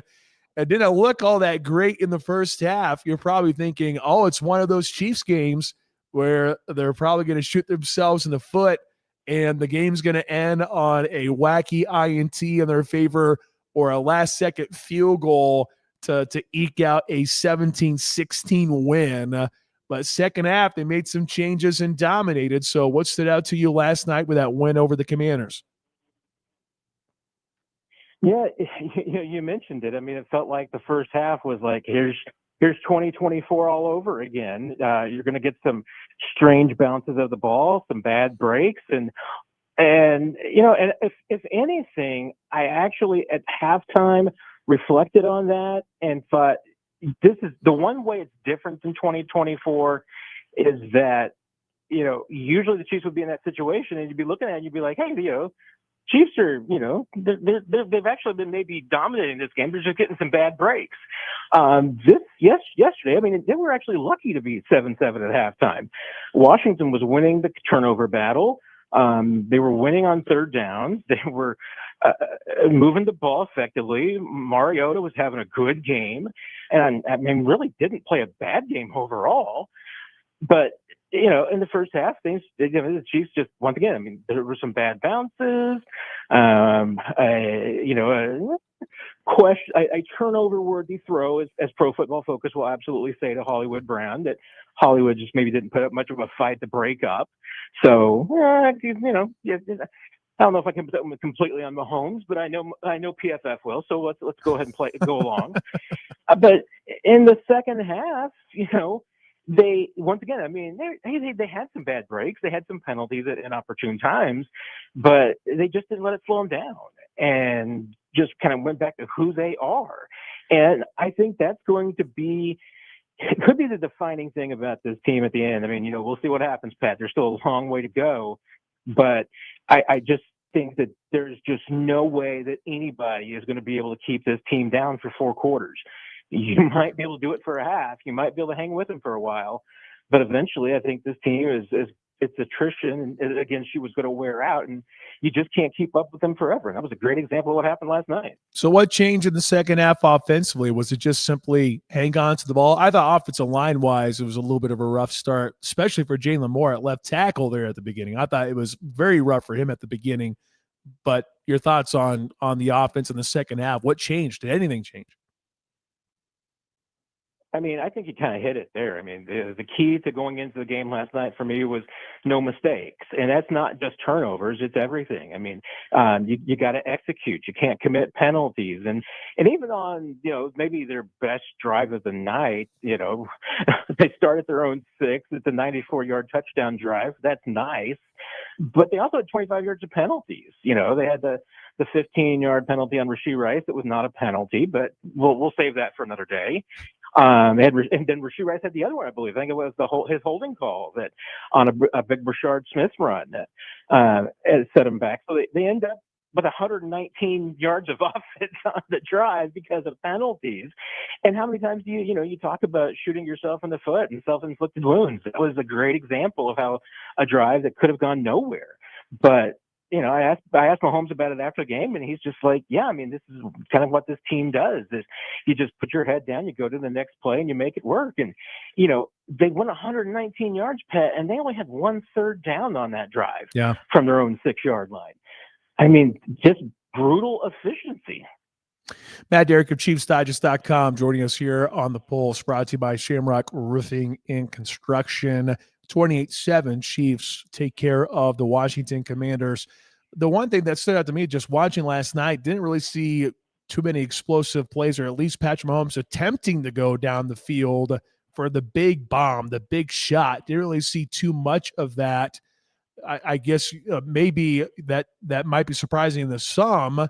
To you, was it surprising just to kind of see how the Chiefs operated yesterday? Is this the identity of the Chiefs? Not necessarily 2018 Mahomes, because that's what we keep hearing. Going back to 2018, that's what they're going to do. Drop back to throw, deep shots left and right. I don't think that's what we're seeing here for 2025. So I guess your thoughts on the way that the Chiefs operated offensively last night, not being the team that went down the field trying to get a 50-yard chunk, but getting 10-yard chunks at a time. I think that also does just fine in the NFL. Oh, it absolutely does. And, and this goes back to something that Mahomes kind of alluded to during the offseason. And I questioned it. I'm like, I don't know how this is going to work. But he was right. I mean, he said one of the things that they planned on doing going into this season was establish the deep ball, go deep, so that then you can go intermediate and you can go short and you can move the ball in chunks. And last night was a great example of that, because I do think that, the Commanders did everything that they could to try and contain the Chiefs offense to make sure they didn't have those big plays deep. And I'm trying to remember how many. Tyquan Thornton didn't have as many snaps as he usually does, right? But didn't have any targets. And obviously, he and Xavier Worthy would be your two, deep ball threats. And Mahomes took some shots, but those were generally of the ballpark of just extended plays in which somebody kind of weaved their way open, but they still weren't like the 50-yard bombs that you're talking about. But those plays in themselves, where guys are able to work open and work over the middle of the field and find space, they're doing that because, teams are now so worried again about trying to take away the deep end of the field. And now you don't have just one guy that can work the middle of the field. It's not just Travis Kelce trying to beat bracket coverage and get open 15 yards downfield. You've got a whole slew of receivers, and Rashee Rice coming back is a big part of that, because he is right now, I would say even better than Travis Kelce at this point in his career. Rashee Rice is the best short and intermediate route receiver. So when you add that guy back and he's able to do the things that he does and get open in the areas that he's able to get open, you can't guard everything. So if you're a defense and you're trying to make sure that Xavier Worthy or Tyquan Thornton or even a Hollywood Brown doesn't beat you deep, well, you also can't make sure that a Travis Kelce or Rashee Rice or a Juju Smith-Schuster isn't beating you in the short and intermediate, and you can't cover everything. Matt Derrick at ChiefsDigest.com joining us here on the Pulse, brought to you by Shamrock Roofing. Yeah, I'm looking to see Thornton snaps, 5 total snaps for Tyquan Thornton. 7%. So yeah, and not a lot. And it probably goes a little bit back to game plan, but I think it also just goes back to the Chiefs just didn't see those opportunities available, I think, with the defense that the Commanders were showing them. Rice had 7 grabs for 42 yards and 2 touchdowns in his return. Last night ends up having 9 for 93 and a touchdown. Is this going to be a typical stat line for him, to where it's going to be roughly around 10 yards per reception for Rashee Rice? Is it just going to be that way for him throughout the rest of the year? I think it can be, because, my bold take at the beginning of the season, Pat, one of my 5 bold takes was that I think Rashee Rice is going to be a 1,000-yard receiver this year. And you kind of think that's crazy, but, hey, you get 11 games now, 17-game season. You don't even have to average 100 yards to get to 1,000 yards on the season. And now, 93 is the average that'll get you there easily. And yeah, he'll be up for the 46, but I just think that there's multiple 100-yard games coming. Maybe I was a week off, because I don't know if we discussed it, Pat, but I remember my prediction for Rashee Rice for his first game back was 8 for 112 and a touchdown. And last night, between his 2 rushes, 9 catches, 105 yards of offense and a touchdown. It was darn close, Pat. I was just a week off. But I still stand by that hot take. I think Rashee Rice is going to get to 1,000 yards this year. Well, Hey, we will definitely see. Right now, he's roughly around 150 yards, so we'll see how it progresses moving forward here for 2025. Hopefully, he has a big game coming up against the Buffalo Bills. I want to ask you about the defense. We're spending a lot of time about the offense. What about the defense? So you give up 7 to the Commanders. You blank the Raiders. As much as we talk about the offense and how good the offense has been defensively, I know they really sort of feasted off of 2 not so great teams. But, from the Commanders' standpoint, though, you lose Jaden Daniels, obviously a big piece, but you also still have Deebo Samuel out there. You still have Terry McLaurin, who made some pretty darn good catches.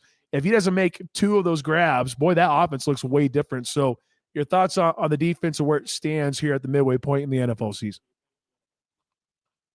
Yeah, I mean, you once again, you did what you should do to a bad offense. You kept them down. Would you have loved to have back-to-back shutouts? Sure. But giving up 7 points in the NFL, still a pretty good effort. And, the defense they did, that touchdown in did a run of, I think it was 103 minutes and 48 seconds of scoreless football. That's really good, Pat. I mean, it's almost 2 full games of scoreless football. So, the defense has been playing well, and you're right. I mean, they did what they were supposed to do. And, the Commanders, they came out and wanted to try and get Mariota established as a runner because they've had some success with that this year. I mean, coming into this game, he'd been averaging almost 9.5 yards a carry, and they had a lot of designed runs. And I think he had the one for 8 yards early. And then, the Chiefs went to the Leo Chanel as the spy, and that pretty much shut it all down. He ended up with 8 for 3.5 yards a carry. They took that away, and he had some success passing. I mean, I think at one point he was something like 17 of 19. I thought it got a little bit out of control at the end. I mean, they had to kind of force it a little bit, so I think his efficiency went down. But, and some of those just that the Chiefs' defense in the second half improved, and they kind of stepped things up a little bit. My only real concern would be that they gave up some leaky yards in the passing game to the running back, the backup McNichols. And some of those were some broken plays, but that's an area that the Chiefs have been susceptible to before.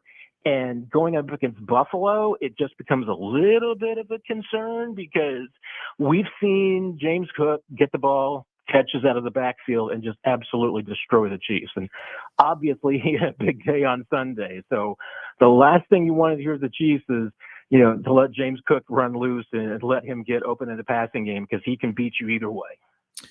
All right. It is Buffalo Bills week.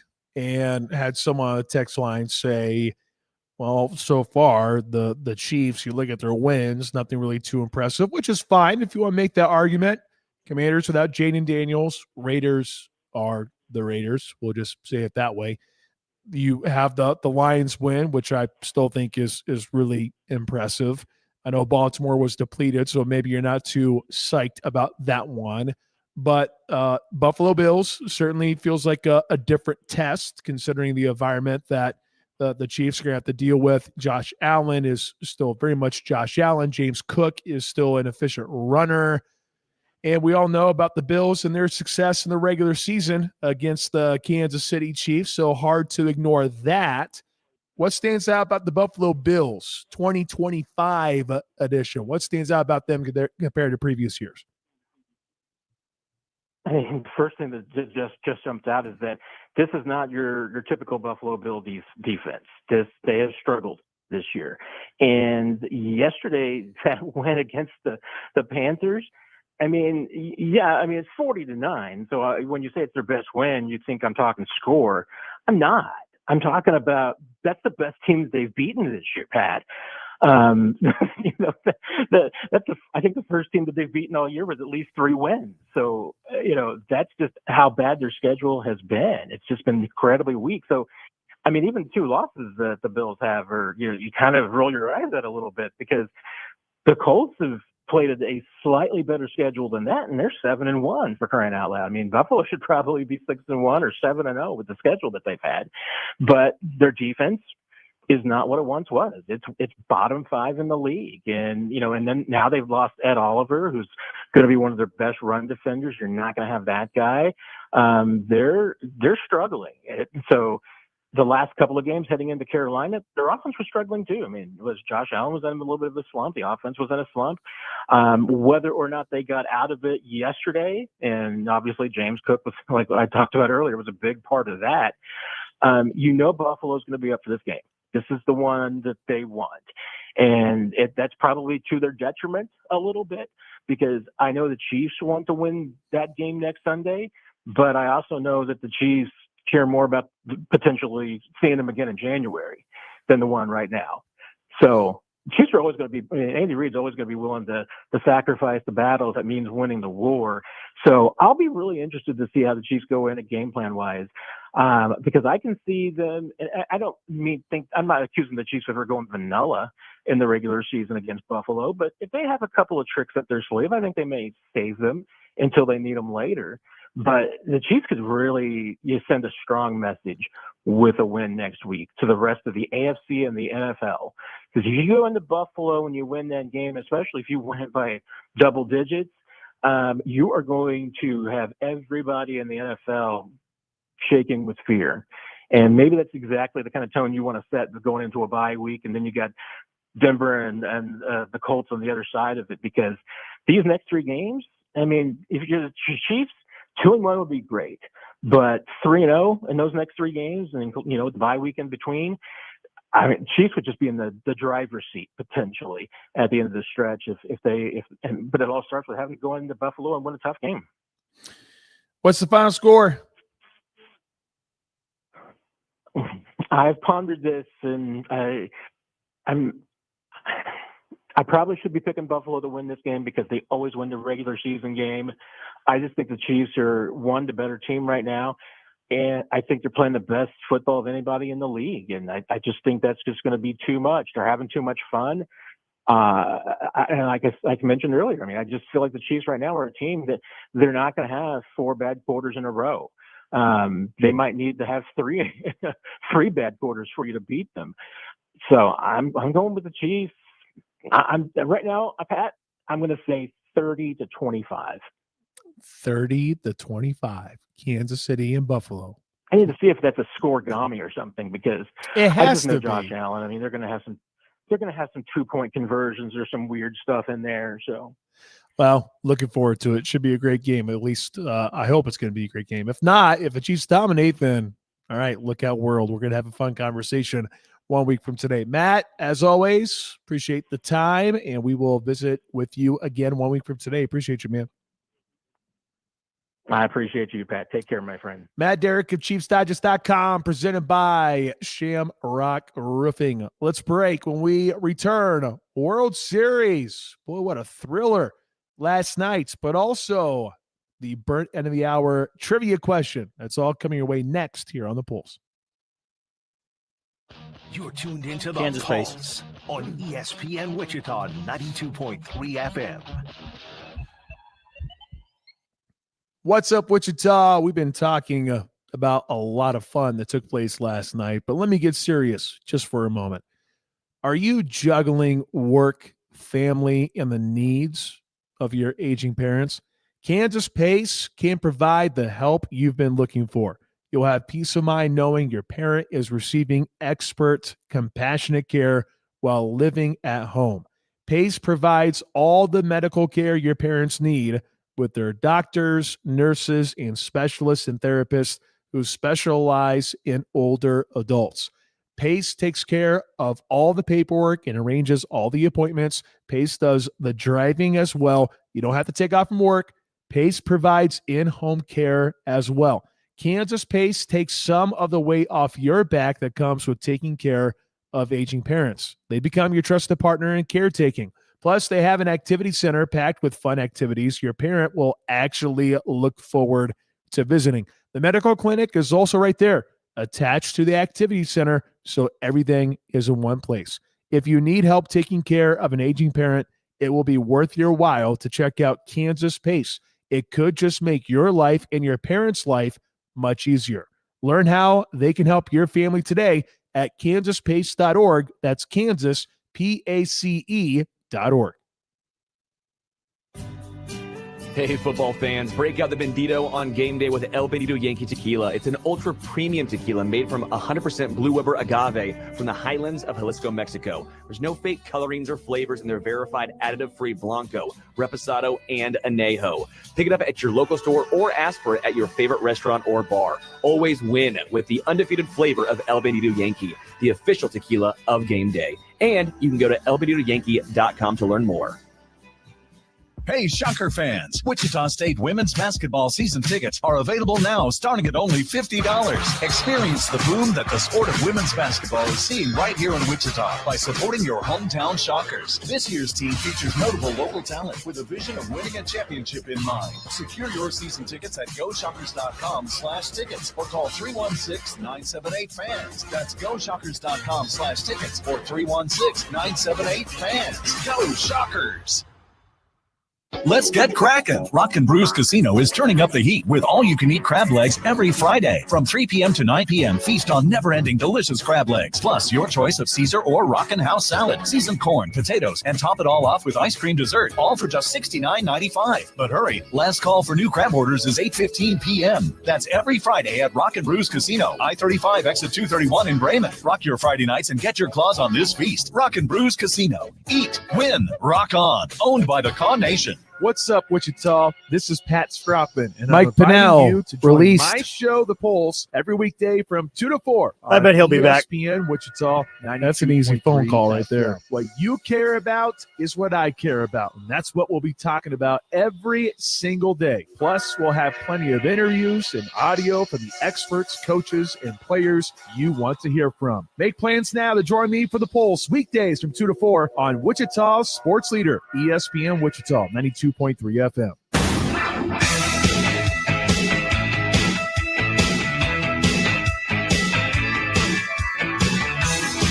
Hour number 2 is almost here. We'll kick it off with a Tuesday with Taylor Eldridge from the Wichita Eagle, brought to you by CBD American Shop in Wichita. Before we talk about the marvelous World Series game last night, let's get to our burnt end of the hour trivia question. It's brought to you by our friends at Tinker Barbecue. You know how much love that they have for us here at ESPN Wichita. That dude, the owner, calls me last night. Hey man, you're back. Are you feeling okay? It's like, yes. He goes, hey, well, swing on by. Make sure to get some food. Hey, I will be there. Say less, as the kids say. You need to go to Tinker Barbecue. Great place to get food. From fall off the bone ribs to juicy brisket and house-made sides, they are serving food with big flavor and slow smoked to perfection. Check out mouth-watering specials like bacon wrapped meatloaf, which is always a hit there at Tinker. They have Texas Twinkies now. They have those ribs that are on special. They have those wings that are to die for. They have that pork green chili, which I'm telling you right now, with it being cooler, that sounds like it hit the spot. Go check out our friends at Tinker Barbecue at 620 West Maple. Open Tuesday through Saturday, 11 until 7. Tinker Barbecue, refuel your tank at Tinker Barbecue. You need to text in your guesses to 316-247-0923. Whoever gets the trivia question right gets $20 to Tinker Barbecue. Jack, what is our burnt end of the hour trivia question for the day? Travis Kelce had his 80th career receiving touchdown last night in the win over Washington. Of course, he is number one now all time for the Chiefs with 80. He surpassed Tony Gonzalez, who had 76. The question is, can you tell me the third and fourth player in all-time receiving touchdowns in Chiefs history? So 1 is Travis Kelce, 2, Tony Gonzalez. All the texters got to do is tell me who is number 3 and who is number 4. All right. Receiving touchdowns, y'all, in Chiefs history. Receiving touchdowns, who's third, who's fourth? You have Travis Kelce, Tony Gonzalez, and now you have 2 others. Text your guesses to 316-247-0923. $20 to Tanker Barbecue on the line. Who finished third and fourth, or who is currently third and fourth on the all-time receiving TDs list for the Kansas City Chiefs? Text 316-247-0923. Don't overthink it, people. It's pretty easy. I got it pretty simple before Jack sent me the answer, which he just did right now. Jack, you had post-game duties yesterday. Did you stay up for that 18-inning thriller between the Dodgers and the Blue Jays last night? I did. How could you not? It was a great, thrilling game. You basically get a doubleheader in the postseason, but credit to those bullpens. They were absolutely locked down in the second stage of that game. It was insane. It was pitch 609. The pitch 609. Freddie Freeman ends up hitting it over the wall, and the Dodgers get the win 6-5 over the Blue Jays in 18 innings. Holy smokes. This World Series has been pretty darn impressive. Shohei Ohtani, just in general, for his postseason success. You can say that. But the Blue Jays, I thought they had a chance to get the job done there in extras. They had a couple opportunities, couldn't convert. And the Dodgers, Freddie Freeman, has another magical postseason moment. Chef's kiss. World Series Game 4. We will have it here before too long. Catch it right here on ESPN Wichita 92.3 FM. All right, hour 2 straight ahead. We'll kick it off with Taylor Eldridge from the Wichita Eagle.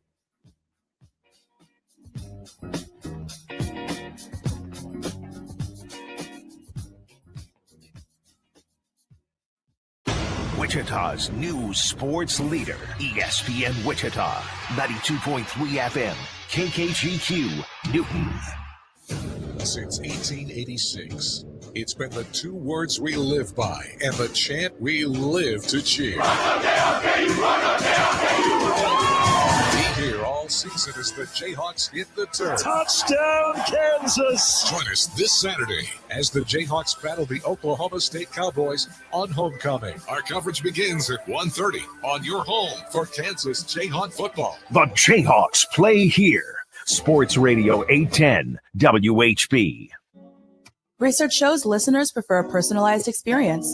So to help you remember, Liberty Mutual customizes your home insurance. We personalize this ad for Amber, who really misses boy bands from the 90s. Hey girl, I'm the cute one, here to tell you how Liberty Mutual I got it, Taylor. customizes your home insurance so you only pay for what you need. I'm the heartthrob. The only thing I love more than you is saving. And I'm the other boy in the band everyone forgot about. Only pay for what you need at libertymutual.com. Liberty, liberty, liberty, liberty. Nachos! Yeah, your nachos! Hey, I'll take some. Great.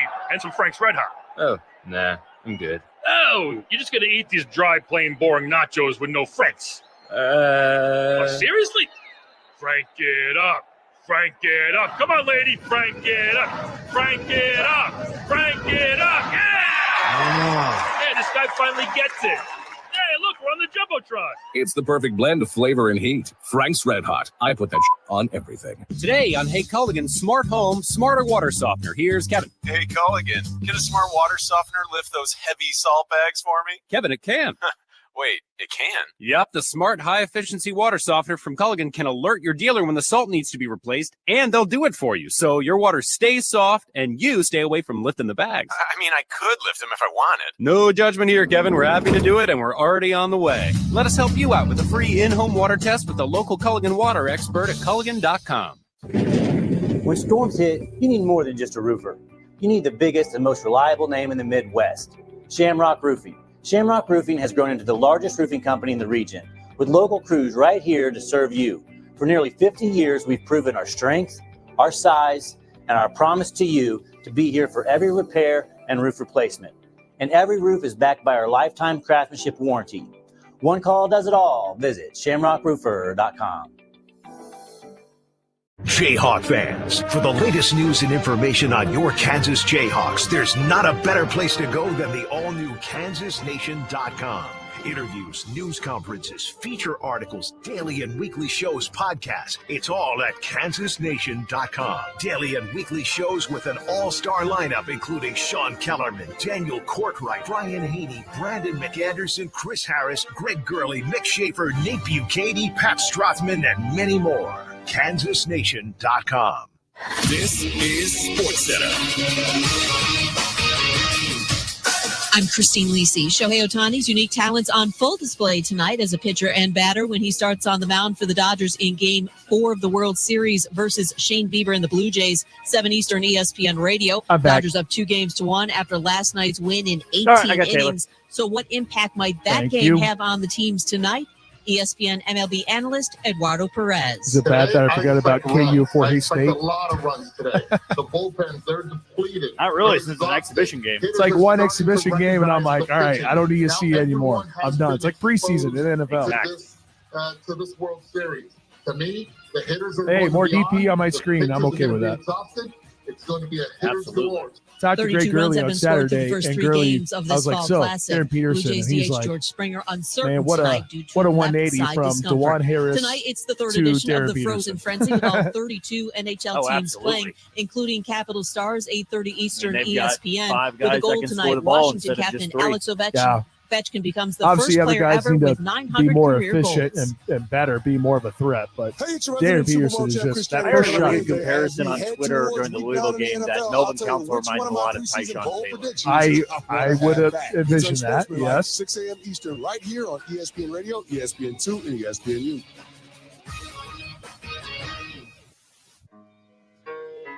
It's just a public service announcement sponsored by Just Blaze and the good folks at Rockefeller Records. Fellow Americans, it is with the utmost pride and sincerity that I present this recording as a living testament and recollection of history in the making during our generation. Allow me to reintroduce myself. My name is Ho, H to the O-V. I used to move snowflakes by the OZ. I guess even back then you can call me Welcome back. Welcome. Hour number 2 officially underway here on the Pulse on Wichita Sports Leader, ESPN Wichita, 92.3 FM. Streaming in a couple different places as well.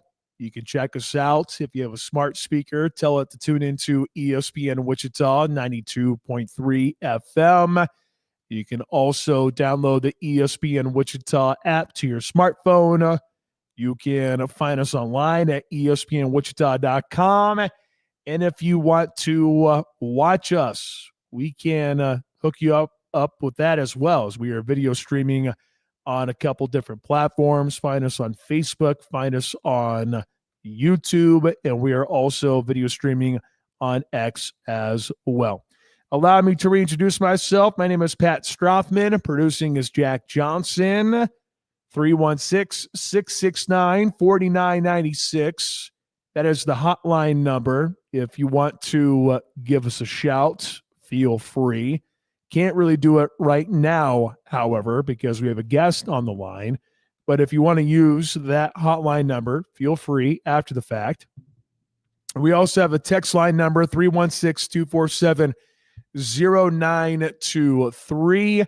Social media-wise, follow us on Facebook, on X, on Instagram. Find us on YouTube. We are all over the place. Give us a follow, if you would, on those different social media accounts. Coming up here in a little bit, we will look at the NFL. We always go around the NFL the afternoon after Monday Night Football. I do have a little bit of news to share when it comes to the NFL, and it has to deal with a former Kansas City Chief. We'll tell you more about that here in a little bit. Then at the very end of the show, Jack and I will do a Take Two Tuesday.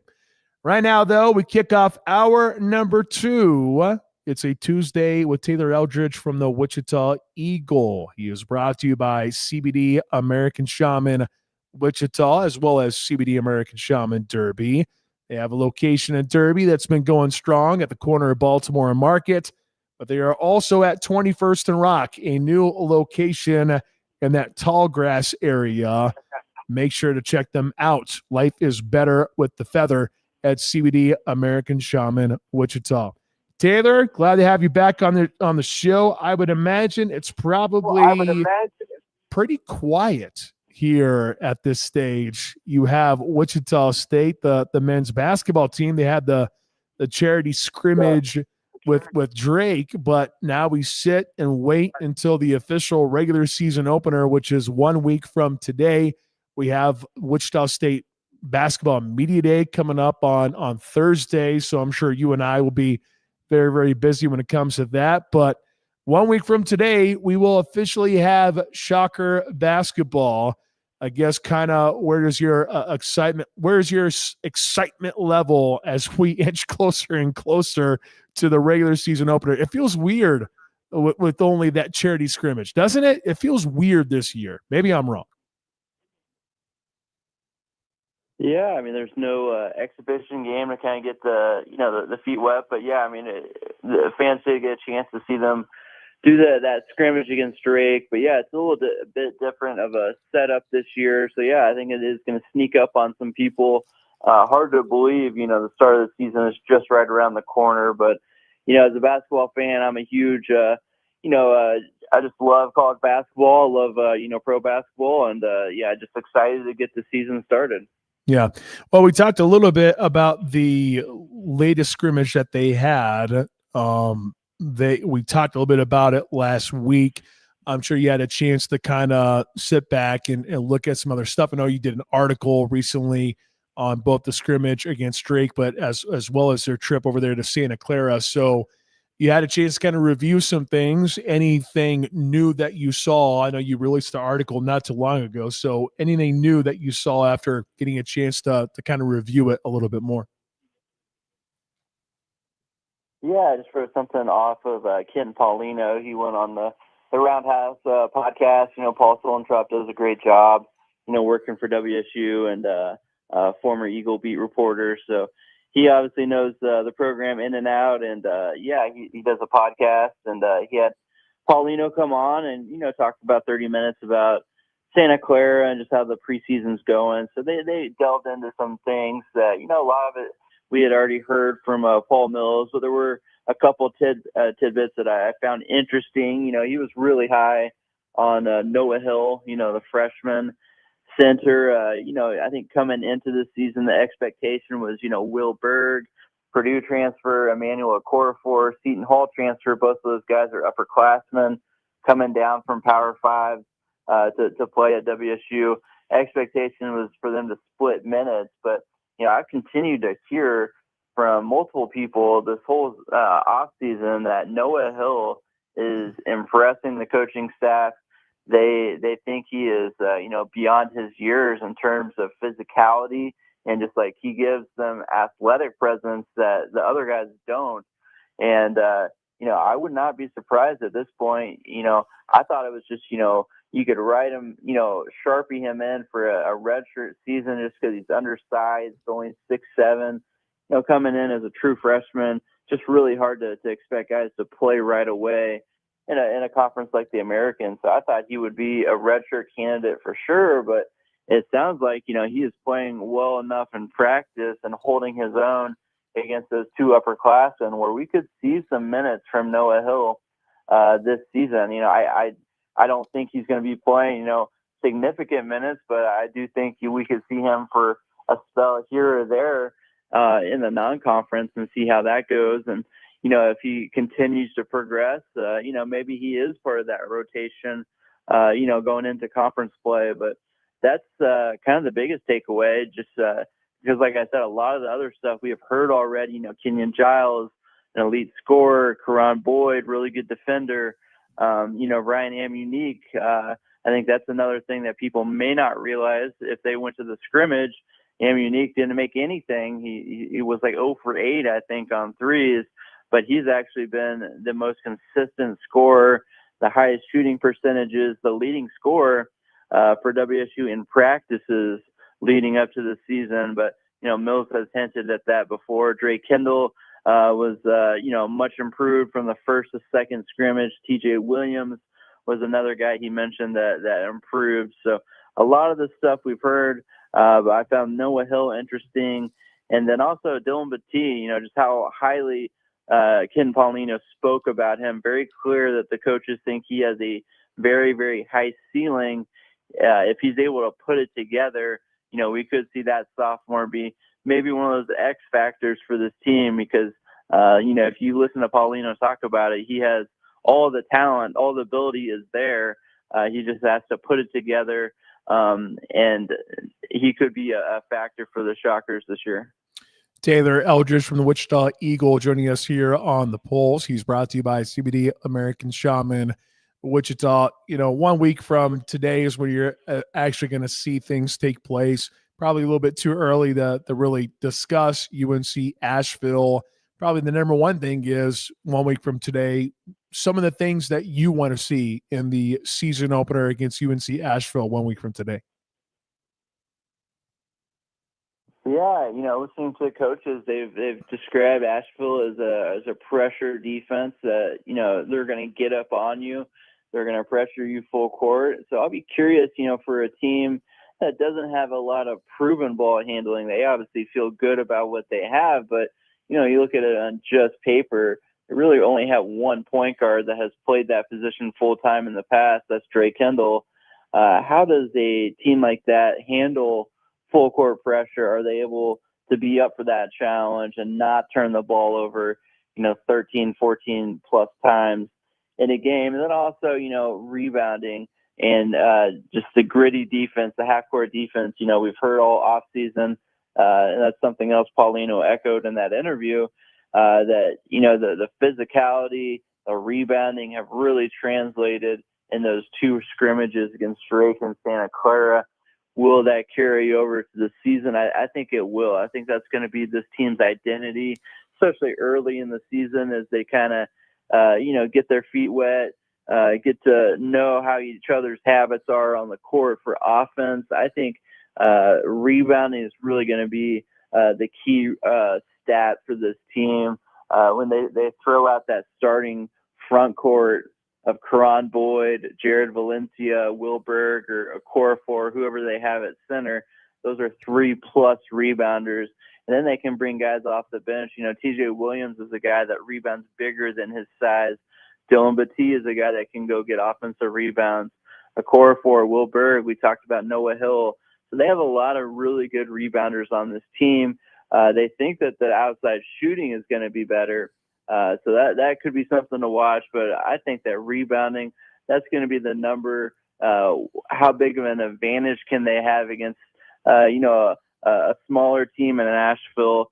Can they dominate the glass? Are they going to, generate second chance opportunities? I think that's the stat to watch for, at least early in the season. We'll see if the outside shooting progresses. I think that's kind of the season, X factor. Can this team hit 3-pointers at a high enough rate to get the offense, to elevate the offense enough? But I think early on, I think they're really going to depend on hitting the glass hard and getting those second chance points. I don't want to say this is apples to apples because it's Darren Peterson, a very, very talented player, obviously a very highly touted recruit there at Kansas. But you watch, if anyone watched that game, who knows? I don't know how many Wichita State fans watch the game. Maybe not many. But watching what Kansas did in that game was just seeing how many shots that Darren Peterson was able to put up, the way that he made his selections, those step back threes, maybe taking a mid-range pull-up that's a little bit more contested. I couldn't help but just think of something that you said with Kenyon Giles and just kind of how he plays.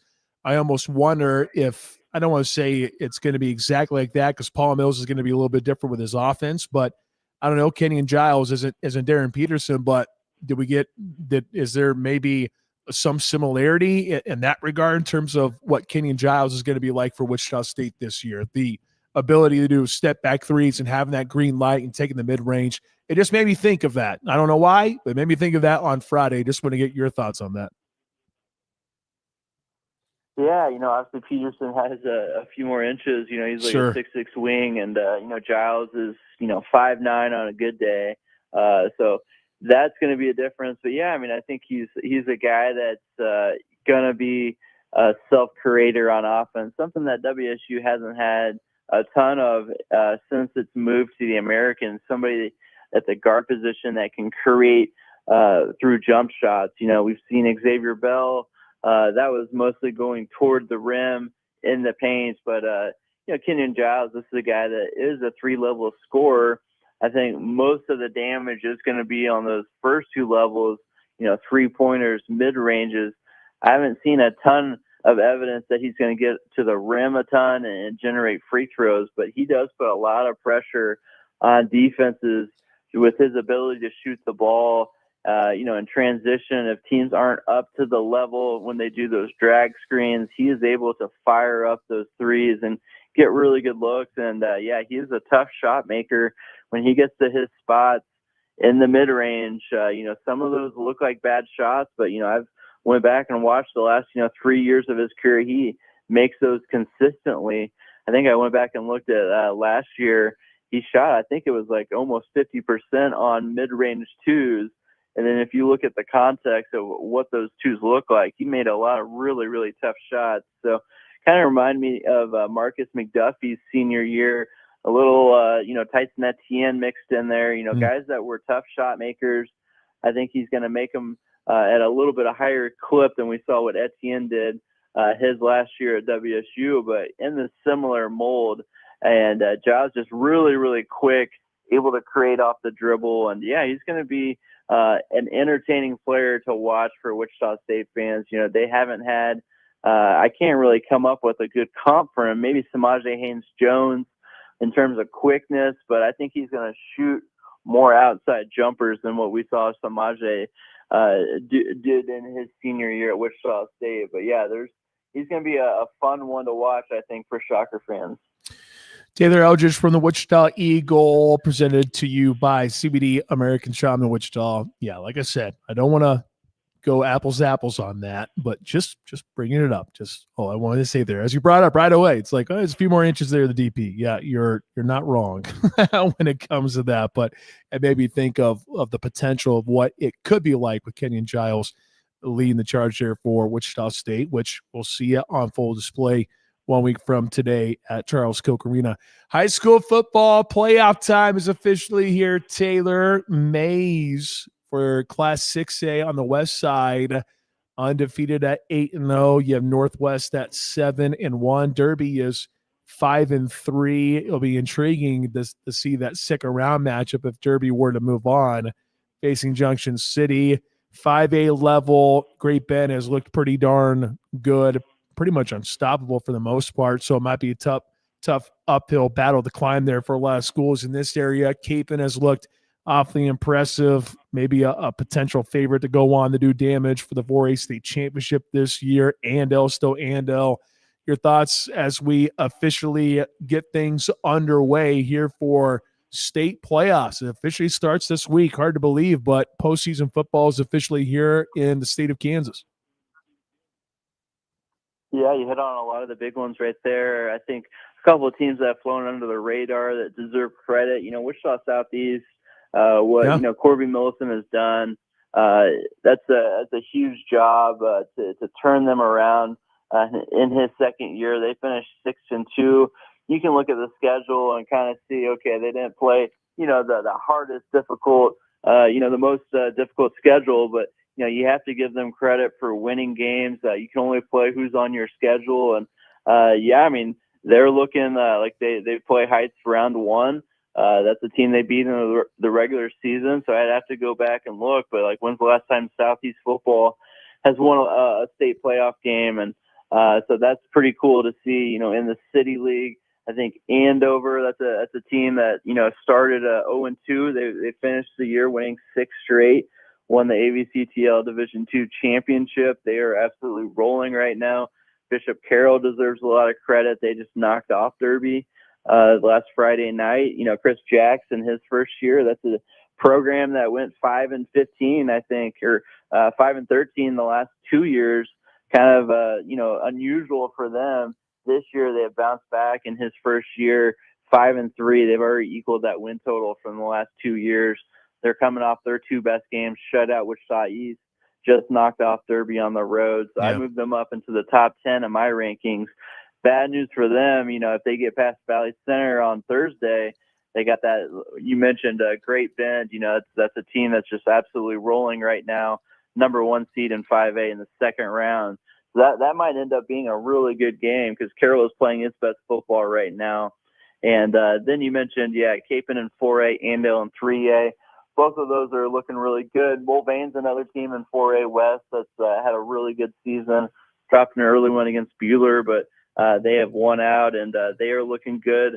Coming into the playoffs, they have one of the best playmakers at quarterback, Manny Myers, one of the best athletes in the state. So, with him back there, they're going to have a chance against anyone. So those are some things to look forward to. But, I think 6A playoffs, if we fast forward and get to those quarterfinal matchups, if the seeds hold, we could get some pretty big-time matchups, Mays, Manhattan, and the Northwest Derby. If that materializes, I think those are 2 really big games in the 6A area. That could be a lot of fun to watch, but they got to handle business before then too. Yeah, no doubt. You don't want to overlook anyone, especially at this stage. It feels like for high school football, it can really be all over the place. You can feel really confident, and then all of a sudden you go into that game and you maybe face a squad who comes from a different league, and maybe the league was just a little bit more of a challenge, or maybe they do things differently, and that's when you can fall asleep and get hurt. So it'll be fun, though. Can't wait to see what happens. High school football playoffs officially here, which is always exciting. An exciting time of year, combining that with the start of Wichita State basketball season, which will begin 1 week from today. Taylor, appreciate your time as always. I'll let you get going, and we'll see you on Thursday. At least I would assume we'll see you on Thursday, and then we'll officially have basketball really to ramp up our talk next week as Wichita State gets ready. So can't wait. Should be a lot of fun. Appreciate you, Taylor. Yeah, thanks for having me on. Just wanted to shout out our mutual friend Rob Johnson, that Meta Ref. Happy birthday, man. Yeah. Shout out. Absolutely love it. All right. There he goes. Taylor Eldridge from the Wichita Eagle. Brought to you by CBD American Shopping, Wichita. Later on, we'll do a Take Two Tuesday. Up next, though, around the NFL, some news to share about a former Kansas City Chief. Could be one guy to watch. We'll explain more when we return here on The Pulse. The heartbeat of Wichita sports fans. The Pulse on ESPN Wichita 92.3 FM. If you're craving a taco with a touch of tradition, stop by Taco Pronto. Family owned and operated for 55 years, Taco Pronto makes all their food in-house using the freshest ingredients at prices you can't beat. Drive through today and take advantage of Taco Pronto's daily specials, or grab a 12-pack of tacos for only $11.99. Taco Pronto, located at 8385 West 21st Street North, or order online at TacoProntoWichita.com. Taco Pronto, old-fashioned service. And we are all tied up in the bottom of the ninth. Bases loaded. Electric in here. Electric. It all comes down to this pitch. You throw the fastball here.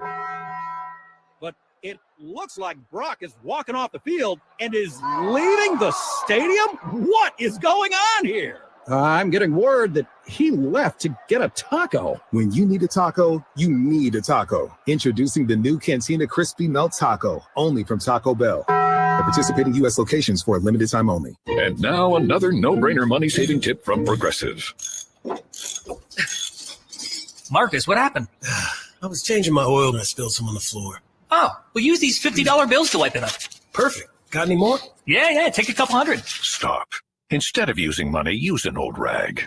And here's a better tip from Progressive on how not to waste money. Don't pay too much for car insurance. Drivers who switch and save could save hundreds. Progressive Casualty Insurance Company and Affiliates. Potential savings will vary. The future will be amazing, and that's all well and good. But what about today? You can feel the rush of a 400-horsepower Nissan Z, or climb to new heights in the all-terrain Nissan Frontier. Light up the road in the all-electric Nissan Ariya that feels like a sci-fi dream come true. The future will be great, but today it's made for thrill. All you have to do is get in a Nissan and drive. 2023 Ariya and Z not yet available for purchase. Expected availability is this spring for 2023 Z and this fall for 2023 Ariya. Nobody protects you from mayhem like Allstate. On that heavy shelf you hung yesterday. Turns out you didn't use enough anchors. Wait, you didn't use any anchors? Now you got an open floor plan. Trendy. And if you have the wrong home insurance, you could need a wall of money to fix this. So get home insurance with Allstate and be better protected from mayhem, like me. Based on coverage and limits selected, subject to terms, conditions, and availability. Allstate Vehicle and Property Insurance Company and affiliates, Northbrook, Illinois. Chiefs Kingdom, want to light up your fan cave? Bud Light and ESPN Wichita are teaming up to give away a Chiefs Bud Light neon sign for your football cave. Pay close attention to the Shane Dennis Show in the Pulse with Pat Strathman, and when you hear this sounder, text 316-247-0923 for your chance to win. It's brought to you by Bud Light, the official beer sponsor of the Kansas City Chiefs. Catch the best Chiefs coverage only on ESPN Wichita, 92.3 FM.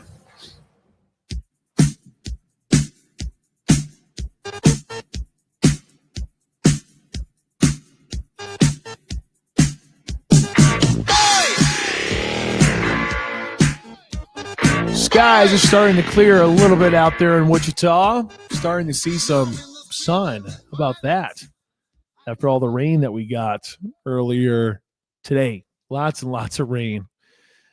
Trying to take the daughter to daycare, and she always likes to run outside. And she'll get in the garage, and then she'll sprint outside. And as soon as I see her do that, of course, I naturally go out there. She just stands out there. Well, it was super rainy. And it was also a little chilly, so she didn't stay out there too long. But nice to see some sun.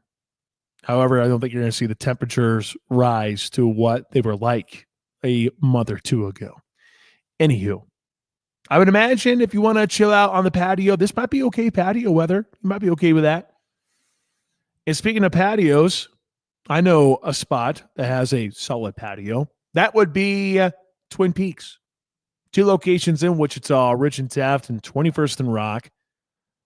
National Dessert Month is almost over. Have you tried the Cinnamon Toast Crunch cheesecake yet? You should probably do it because it sounds amazing. Twin Peaks Sundae with vanilla ice cream and a brownie. That sounds great. World Series going on. Game 4 tonight. We won't have it here on ESPN Wichita initially because of Kansas and Fort Hays State. We have that exhibition game going on tonight. Got you right here on ESPN Wichita 92.3 FM. KU basketball presented by Baxter and Associates. But if you like the World Series, there's no place like the number one sports bar to drive home baseball season. Which team are you batting for in the World Series? Head on over to Twin Peaks. And today, well, it's a very special day at Twin Peaks. It's a special week. Halloween just around the corner. And this is now reminding me that I should probably get those Halloween decorations up sooner rather than later. I've been dragging my feet on that project, so I probably need to put it up tonight. There's a Halloween costume party going on at Twin Peaks. It's the annual Twin Peaks Halloween costume party. Score king-size specials all week and block your calendar for a sweet treat when the Twin Peaks girls serve you in their most scandalous costumes. Head on over to Twin Peaks. The atmosphere is always fantastic. Their food is always on the money. Their drinks always cold and always delicious. Head on over to Twin Peaks, 2 locations in Wichita. Twin Peaks, eats, drinks, and scenic views. So, let's go around the NFL. We'll look back at what transpired the last couple of days, but there is some news involving the Kansas City Chiefs. Well, a former Kansas City Chief guy. There is something that took place earlier this year, and it involves Chris Jones, Kansas City Chiefs defensive tackle. He talked about wanting one of his guys back on the football team. And he was a little bit of a surprise casualty to me for the Chiefs when you were trying to figure out who was going to make the roster, who wasn't. And the reason why I was surprised was because it seems like he's always been somewhat effective. He's not Chris Jones. He's not a game breaker, nothing like that. But up front on the defensive line, you have seen this guy really have some moments here and there. And that guy would be Mike Pennell. He ends up not being a part of the Kansas City Chiefs roster. He ends up going to the Cincinnati Bengals. Well, the Cincinnati Bengals, they have officially released Mike Pennell, who is now on the market. Chris Jones wanted him to be in a Chiefs uniform again, and he is now available. We'll see if the Chiefs end up going after him. I would think that would probably be a wise decision because I've always liked Mike Pennell. I've always liked him. Always thought that he would be solid. But in August, he was released as part of the final roster cuts. I would imagine it was because the Chiefs drafted Omar Norman Lott. They felt good overall about the defensive line unit. They brought in Jerry Tillery as well to pair alongside Chris Jones. They felt like they had enough pieces there. And then you see the injury that Omar Norman Lott, he's out for the entire year due to an ACL. And now you're thinking, well, if the Chiefs were to target individuals when it comes to the trade market, who would they go after? And everyone keeps barking about Breece Hall and a running back. And listen, selfishly, as a Breece Hall fan, as a Chiefs fan, yeah, I would love to see that. I would love to see that. Really would. But the one area that Kansas City needs a little bit more depth in would be the defensive tackle spot. And Mike Pennell would be the perfect fit when it comes to that. You'll make Chris Jones happy. Maybe he'll play better. I'm just saying that he's not playing bad. But Chris Jones wants his buddy back. And there's a good chance that he very well could get that. 316-247-0923. Does Pennell have to go through waivers? Well, he was released. So, Jack, the answer is yes, right? He's got to go through waivers. Maybe I'm wrong. That would be correct. Yep, he does have to go through waivers. So, okay, good. So, we'll see who else is going to go after him. Maybe no one will. And who knows where the Chiefs are when it comes to that. But I am seeing lots of people on social media who are in the Chiefs world that are basically saying that he will be a Kansas City Chief by the end of the week. Someone said that, someone who I know and love, he said, yeah, he's going to be at practice on Thursday, pretty much. But, hey, the Buffalo Bills could use a little bit of help, too, when it comes to defensive tackle spot. They very well could get someone for Ed Oliver, who has been placed on the IR. During his time in Kansas City, he has played in Kansas City twice. Mike Pennell in 2019 is when he was there for the Chiefs, played in 8 games. In 2020, played in 14 games, started 1, had 29 tackles in total, didn't have any sacks. In 2023, he plays in 3 games, has 4 combined tackles. Last year in Kansas City, by far and away, his best year as a member of the NFL. 25 tackles and 3 sacks. And yet he was a guy who got cut. I thought there was a rule that the veteran has so many years can go straight to the free agency. Well, very well could, I suppose. I can look a little bit more on that texter, but I'm also going to admit to you, I don't know everything. Shocking how that works. So, yeah.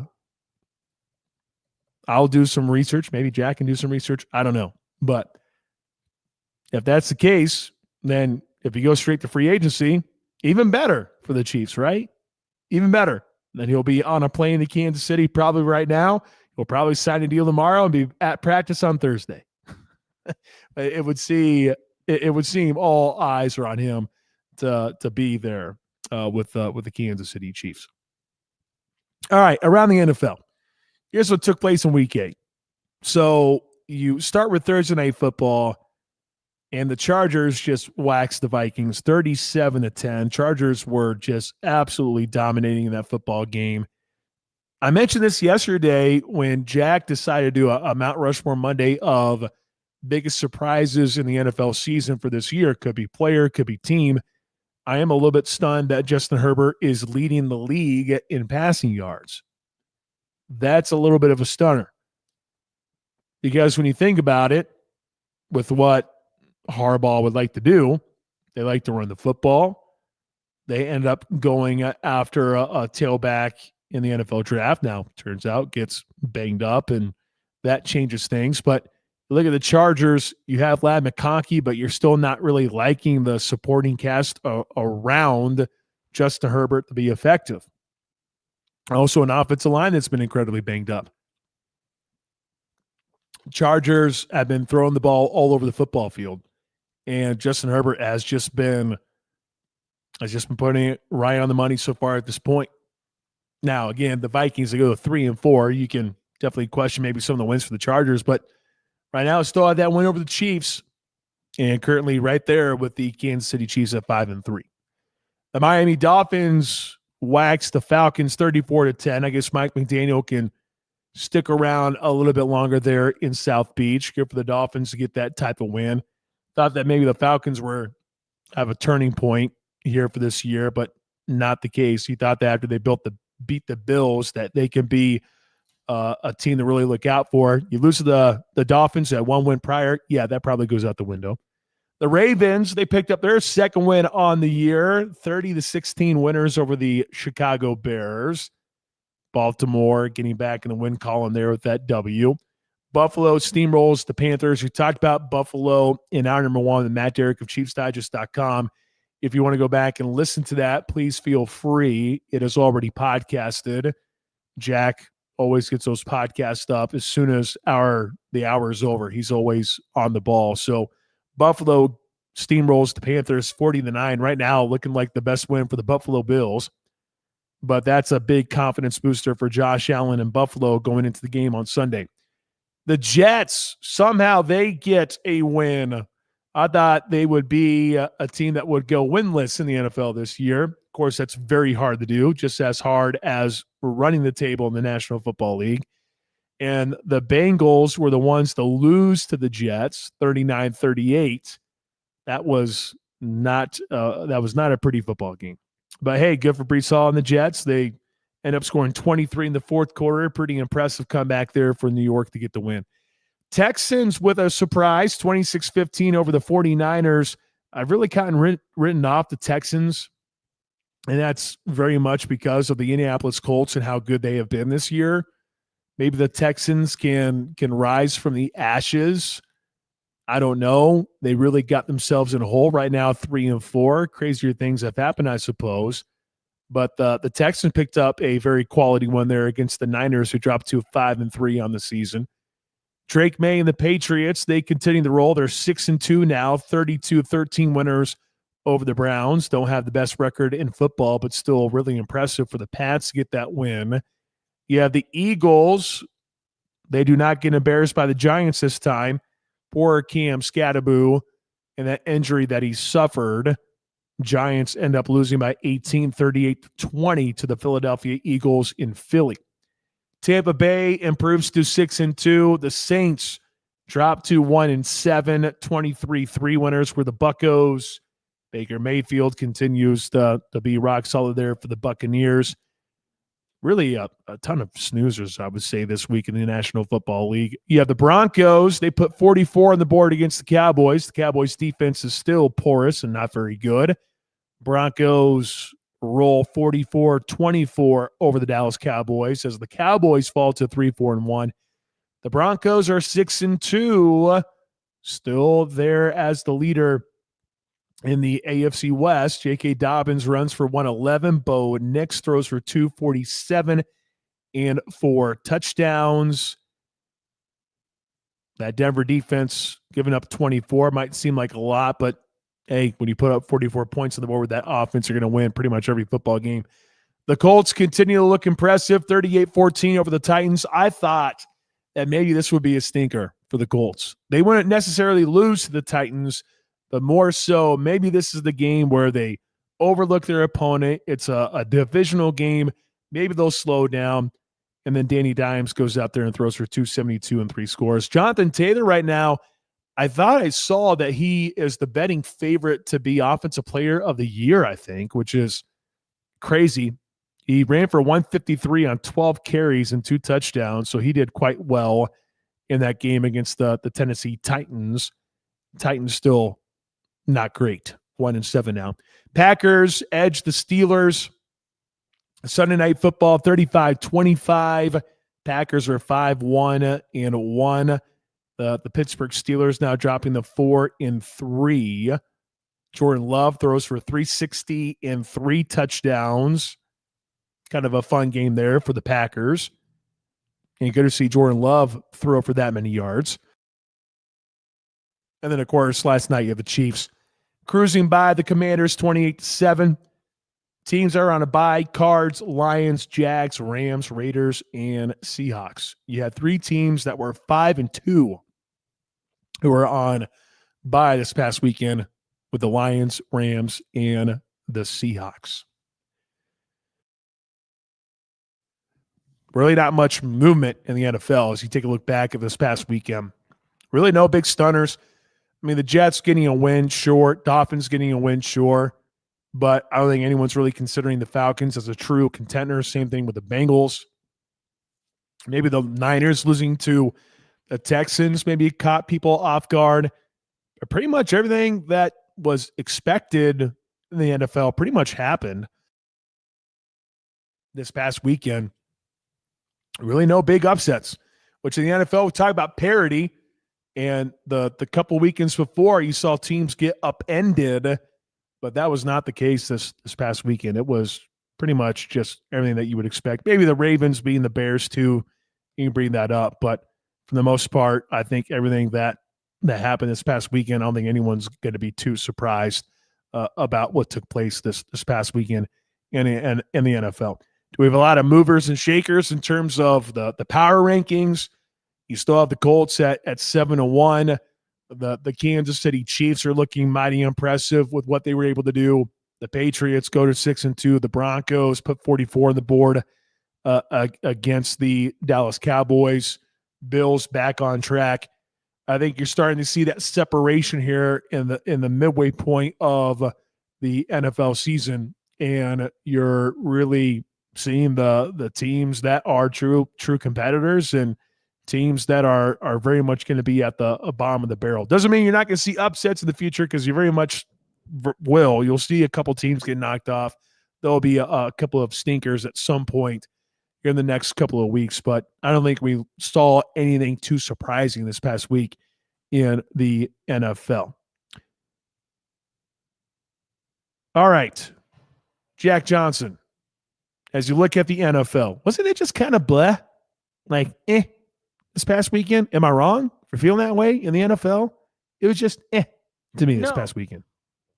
Yeah, I don't think anything really that exciting happened. There were a lot of blowouts this week. There were some big-time performances, certainly, where if you're a fantasy football person, you got some guys that had 30-plus point games and all of that. But overall, for watchability and exciting games, I really can't recall one that happened. They were all pretty boring. A lot of games were done by halftime, and at that point, you're just watching for stat purposes. So I'm with you there. I was not really blown away by the slate this past week. Yeah, one of the more boring games. It was just, it just wasn't all that great. Truly wasn't. Wasn't all that great. And that's fine. That's going to happen. As you look at the standings, AFC East, you still have the Patriots in control. Buffalo, number 2 right now. AFC North, Pittsburgh at the top at 4-3. So a loss there for Cincinnati proved to be pretty big there for Pittsburgh to get a little bit of help in that division. Indianapolis goes to 7-1. Houston up to 3-4.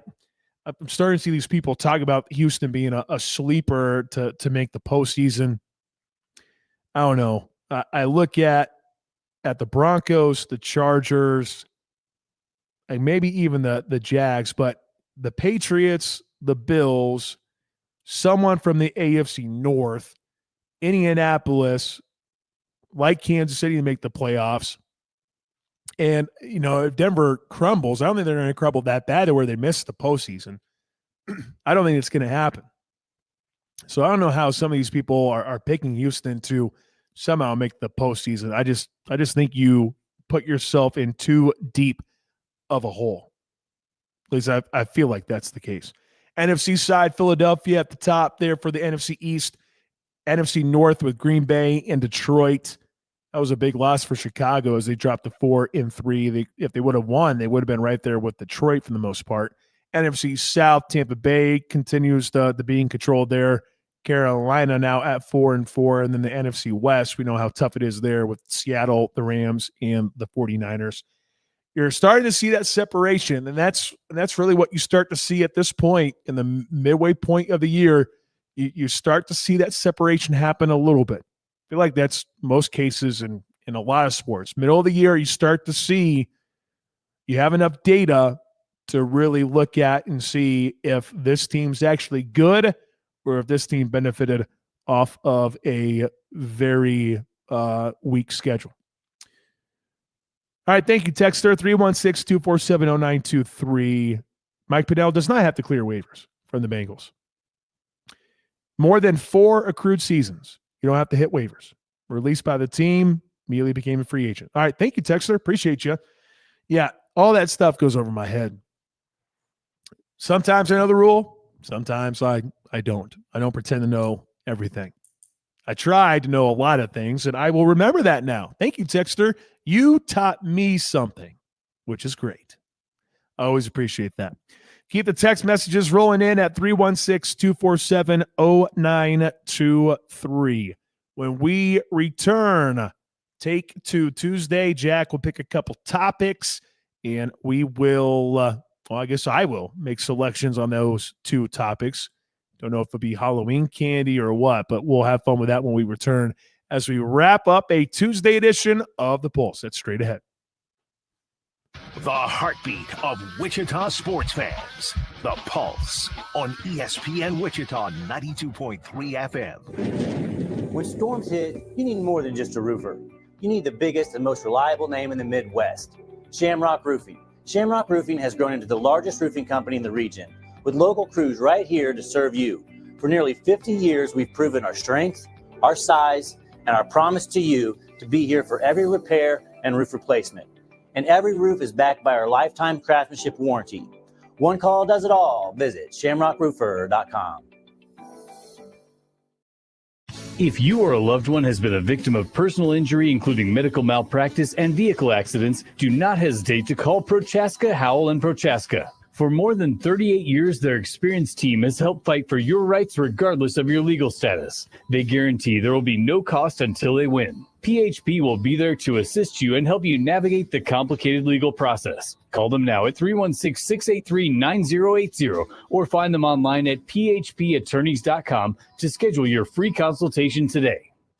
Protect your playbook and your business with Red Axe Shredding. From paper to hard drives, they securely destroy it all. From home offices to large businesses, Red Axe offers secure on-site I didn't even and look. What's the off-site line for shredding Bills and Chiefs? You can trust. Fast, affordable, and 100% Chiefs are 1.5 point Call favorites. Red Axe Shredding today at 316-869-2215. It's probably about right. Or visit redaxe.co. Trust the pros. Yeah, I think I get on board with Shred that. With Red Axe. Hey, Shocker fans! Wichita State Let's KU's women's line against basketball Oklahoma season State. tickets are available now, starting at only $50. I can check. 38.5. Basketball is seeing right here in Wichita by supporting your hometown It Shockers. is This year's team features notable 24.5. with the Yeah. mission of winning a championship in mind. Secure your season tickets at GoShockers.com/tickets or call 316-978-FANS. That's GoShockers.com/tickets or 316-978-FANS. Go Shockers!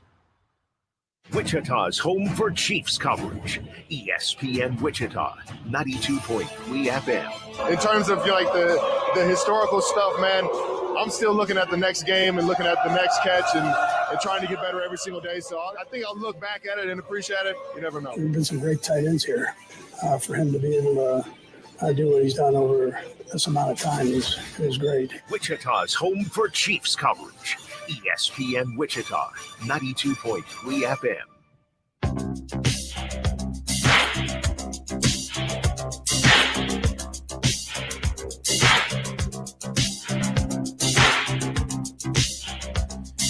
We are almost out of here. We will have a shortened edition of the program with Soren Petro because of Kansas basketball. The Jayhawks have an exhibition game with Fort Hays State. 7 o'clock tip-off from Allen Fieldhouse. 5:30 with the pregame coverage with Brian and Greg Gurley. We will join World Series Game 4 in progress tonight.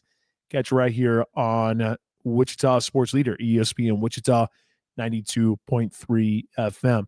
Jack, let's get to our burnt end of the hour question brought to you by Tinker Barbecue. What was the question and what is the answer? So last night, Travis Kelce got his 80th receiving touchdown in his career. So, of course, that is number 1 in Chiefs history for all-time receiving touchdowns. He passed Tony Gonzalez earlier, who had 76. The question was, who is number 3 and number 4 on that list? Correct answers: number 3, Otis Taylor; number 4, Tyreek Hill. And there was one individual who got it right. One person said Dwayne Bowe, which that's not, a terrible guess, I suppose. But, Tyreek Hill should be one that comes to mind right off the bat. How come we didn't spend a single second talking about KU and Louisville yesterday? That's on me, Jack. Darren Peterson, thoughts? Pretty decent player. I know it's just an exhibition game, but come on now. You and I were drooling watching those highlights. His first shot, a contested 18-footer with the shot clock winding down, and he makes it look easy. Where has that been in Kansas history? Yeah, certainly not many when it comes to a point guard. I'm not sure KU's ever really had a point guard with this type of size, but he absolutely is an NBA talent. We can, take into account it was an exhibition game, but sure. I love watching these exhibition games between ranked teams because it does matter to these guys. It did not look lackadaisical at all. Yeah, you could say there were some defensive lapses. You got the 6 fouls, so teams are a little bit more physical. But from a scoring standpoint, I really didn't expect Darren Peterson to be that good of a three-point shooter, but he can really let it fly, and he's quick enough to get around a lot of guys. And if that's a sign of things to come, he's going to lead this team in scoring and absolutely be in position to be one of the best players in the country. Just had a texter chime in, 316-247-0923. Peterson looked great. I was really excited about Tiller. As the game went along, Bryson Tiller started to stand out more and more to me. I really like what he can bring to the table. Melvin Council looks like a good, tough guard as well. Yeah, Jack and I were talking off air about Melvin Council and what he could do for Kansas. Would like to see more shooters than just Darren Peterson, but if that guy is going to score 24 points and a half on 11 shots, yeah, I will take that every damn day of the week there for KU basketball. All right, let's get to Take Two Tuesday to wrap things up. Jack, Take Two Tuesday, what do we got? Pick your 2 teams in the NFL, so playoff teams right now, or at least teams that you believe are going to make the playoffs, but the 2 most likely to be one and done come January. Ooh. 2 most likely to be one and done. So let's just go off of, can we just say, I'll make it easy for myself. If the season ended today, you would have the Colts, Patriots, Broncos, Steelers, Bills, Chargers, and Chiefs. For the NFC, you would have the Packers, Eagles, Bucks, Seahawks, Lions, Rams, 49ers. Oh, man, oh, man, oh, man. It has to be on the AFC side. And I know Tim Grubbs isn't listening because he's a big Pittsburgh Steelers guy. I'm sorry. I understand Mike Tomlin. I like Mike Tomlin. I like the dude. And maybe my Aaron Rodgers glasses on, maybe that's what's blinding my vision. But I just look at Pittsburgh and I just don't see enough from the Steelers. I really don't. Now, of course, we'll see how things change midway point of the season. Week 8 just took place. Still have a few more weeks to go. But I just look at Pittsburgh and just think that if the Steelers get in, like right now they're the 4, but if they ended up locking up with, let's just say it's the Buffalo Bills. I'm sorry, I'm taking Buffalo. If they lock up with the Chargers, I still would think that Justin Herbert can throw the ball over the football field. And, of course, with the Chiefs, right now the Chiefs, there's a reason why they are one of the top dogs in the NFL and why a lot of people like their chances to go on and potentially win the Super Bowl. So I would say the Steelers right off the bat. The Colts are interesting, but Jonathan Taylor is having a marvelous season, and Daniel Jones, he's finally broken away from New York, and it's been a complete resurgence for him. So I don't know if I would put the Colts in there. I could also see the Chargers being 1-done too, just based on who they match up with. NFC side, it's a little bit harder because the Packers, I think, would still figure it out. Eagles, I think, are going to figure it out. The Buccaneers of Baker really like what Seattle has brought to the table this year. NFC side, it's hard to really look at one and say that one for sure is 1-done. So I guess I'll just say this. I'll go with the Steelers and I'll go with the Chargers and call it good. We'll go with those two teams. Sorry, Texter, about Mike Pennell. Missed it. The Bengals defense is terrible. So what does it say about him if they release him? Yeah, Mike Pennell, Chris Jones, the dude had his best season as an NFL player last year in Kansas City. Bring him back and pair him with Chris Jones where he knows the schemes and he knows Steve Spagnuolo. That's why you bring him back. Just saying. And they need help. They need defensive tackle help. That's a guy that knows the system. Go get him. All right, we're done. We'll see you tomorrow at 2 o'clock. For producer Jack Johnson, I'm Pat Strathman saying so long, Wichita. See you tomorrow. Wichita's new sports leader, ESPN Wichita. Oh, 92.3 righty. FM, KKGQ, Newton. Whoops. Thursday night.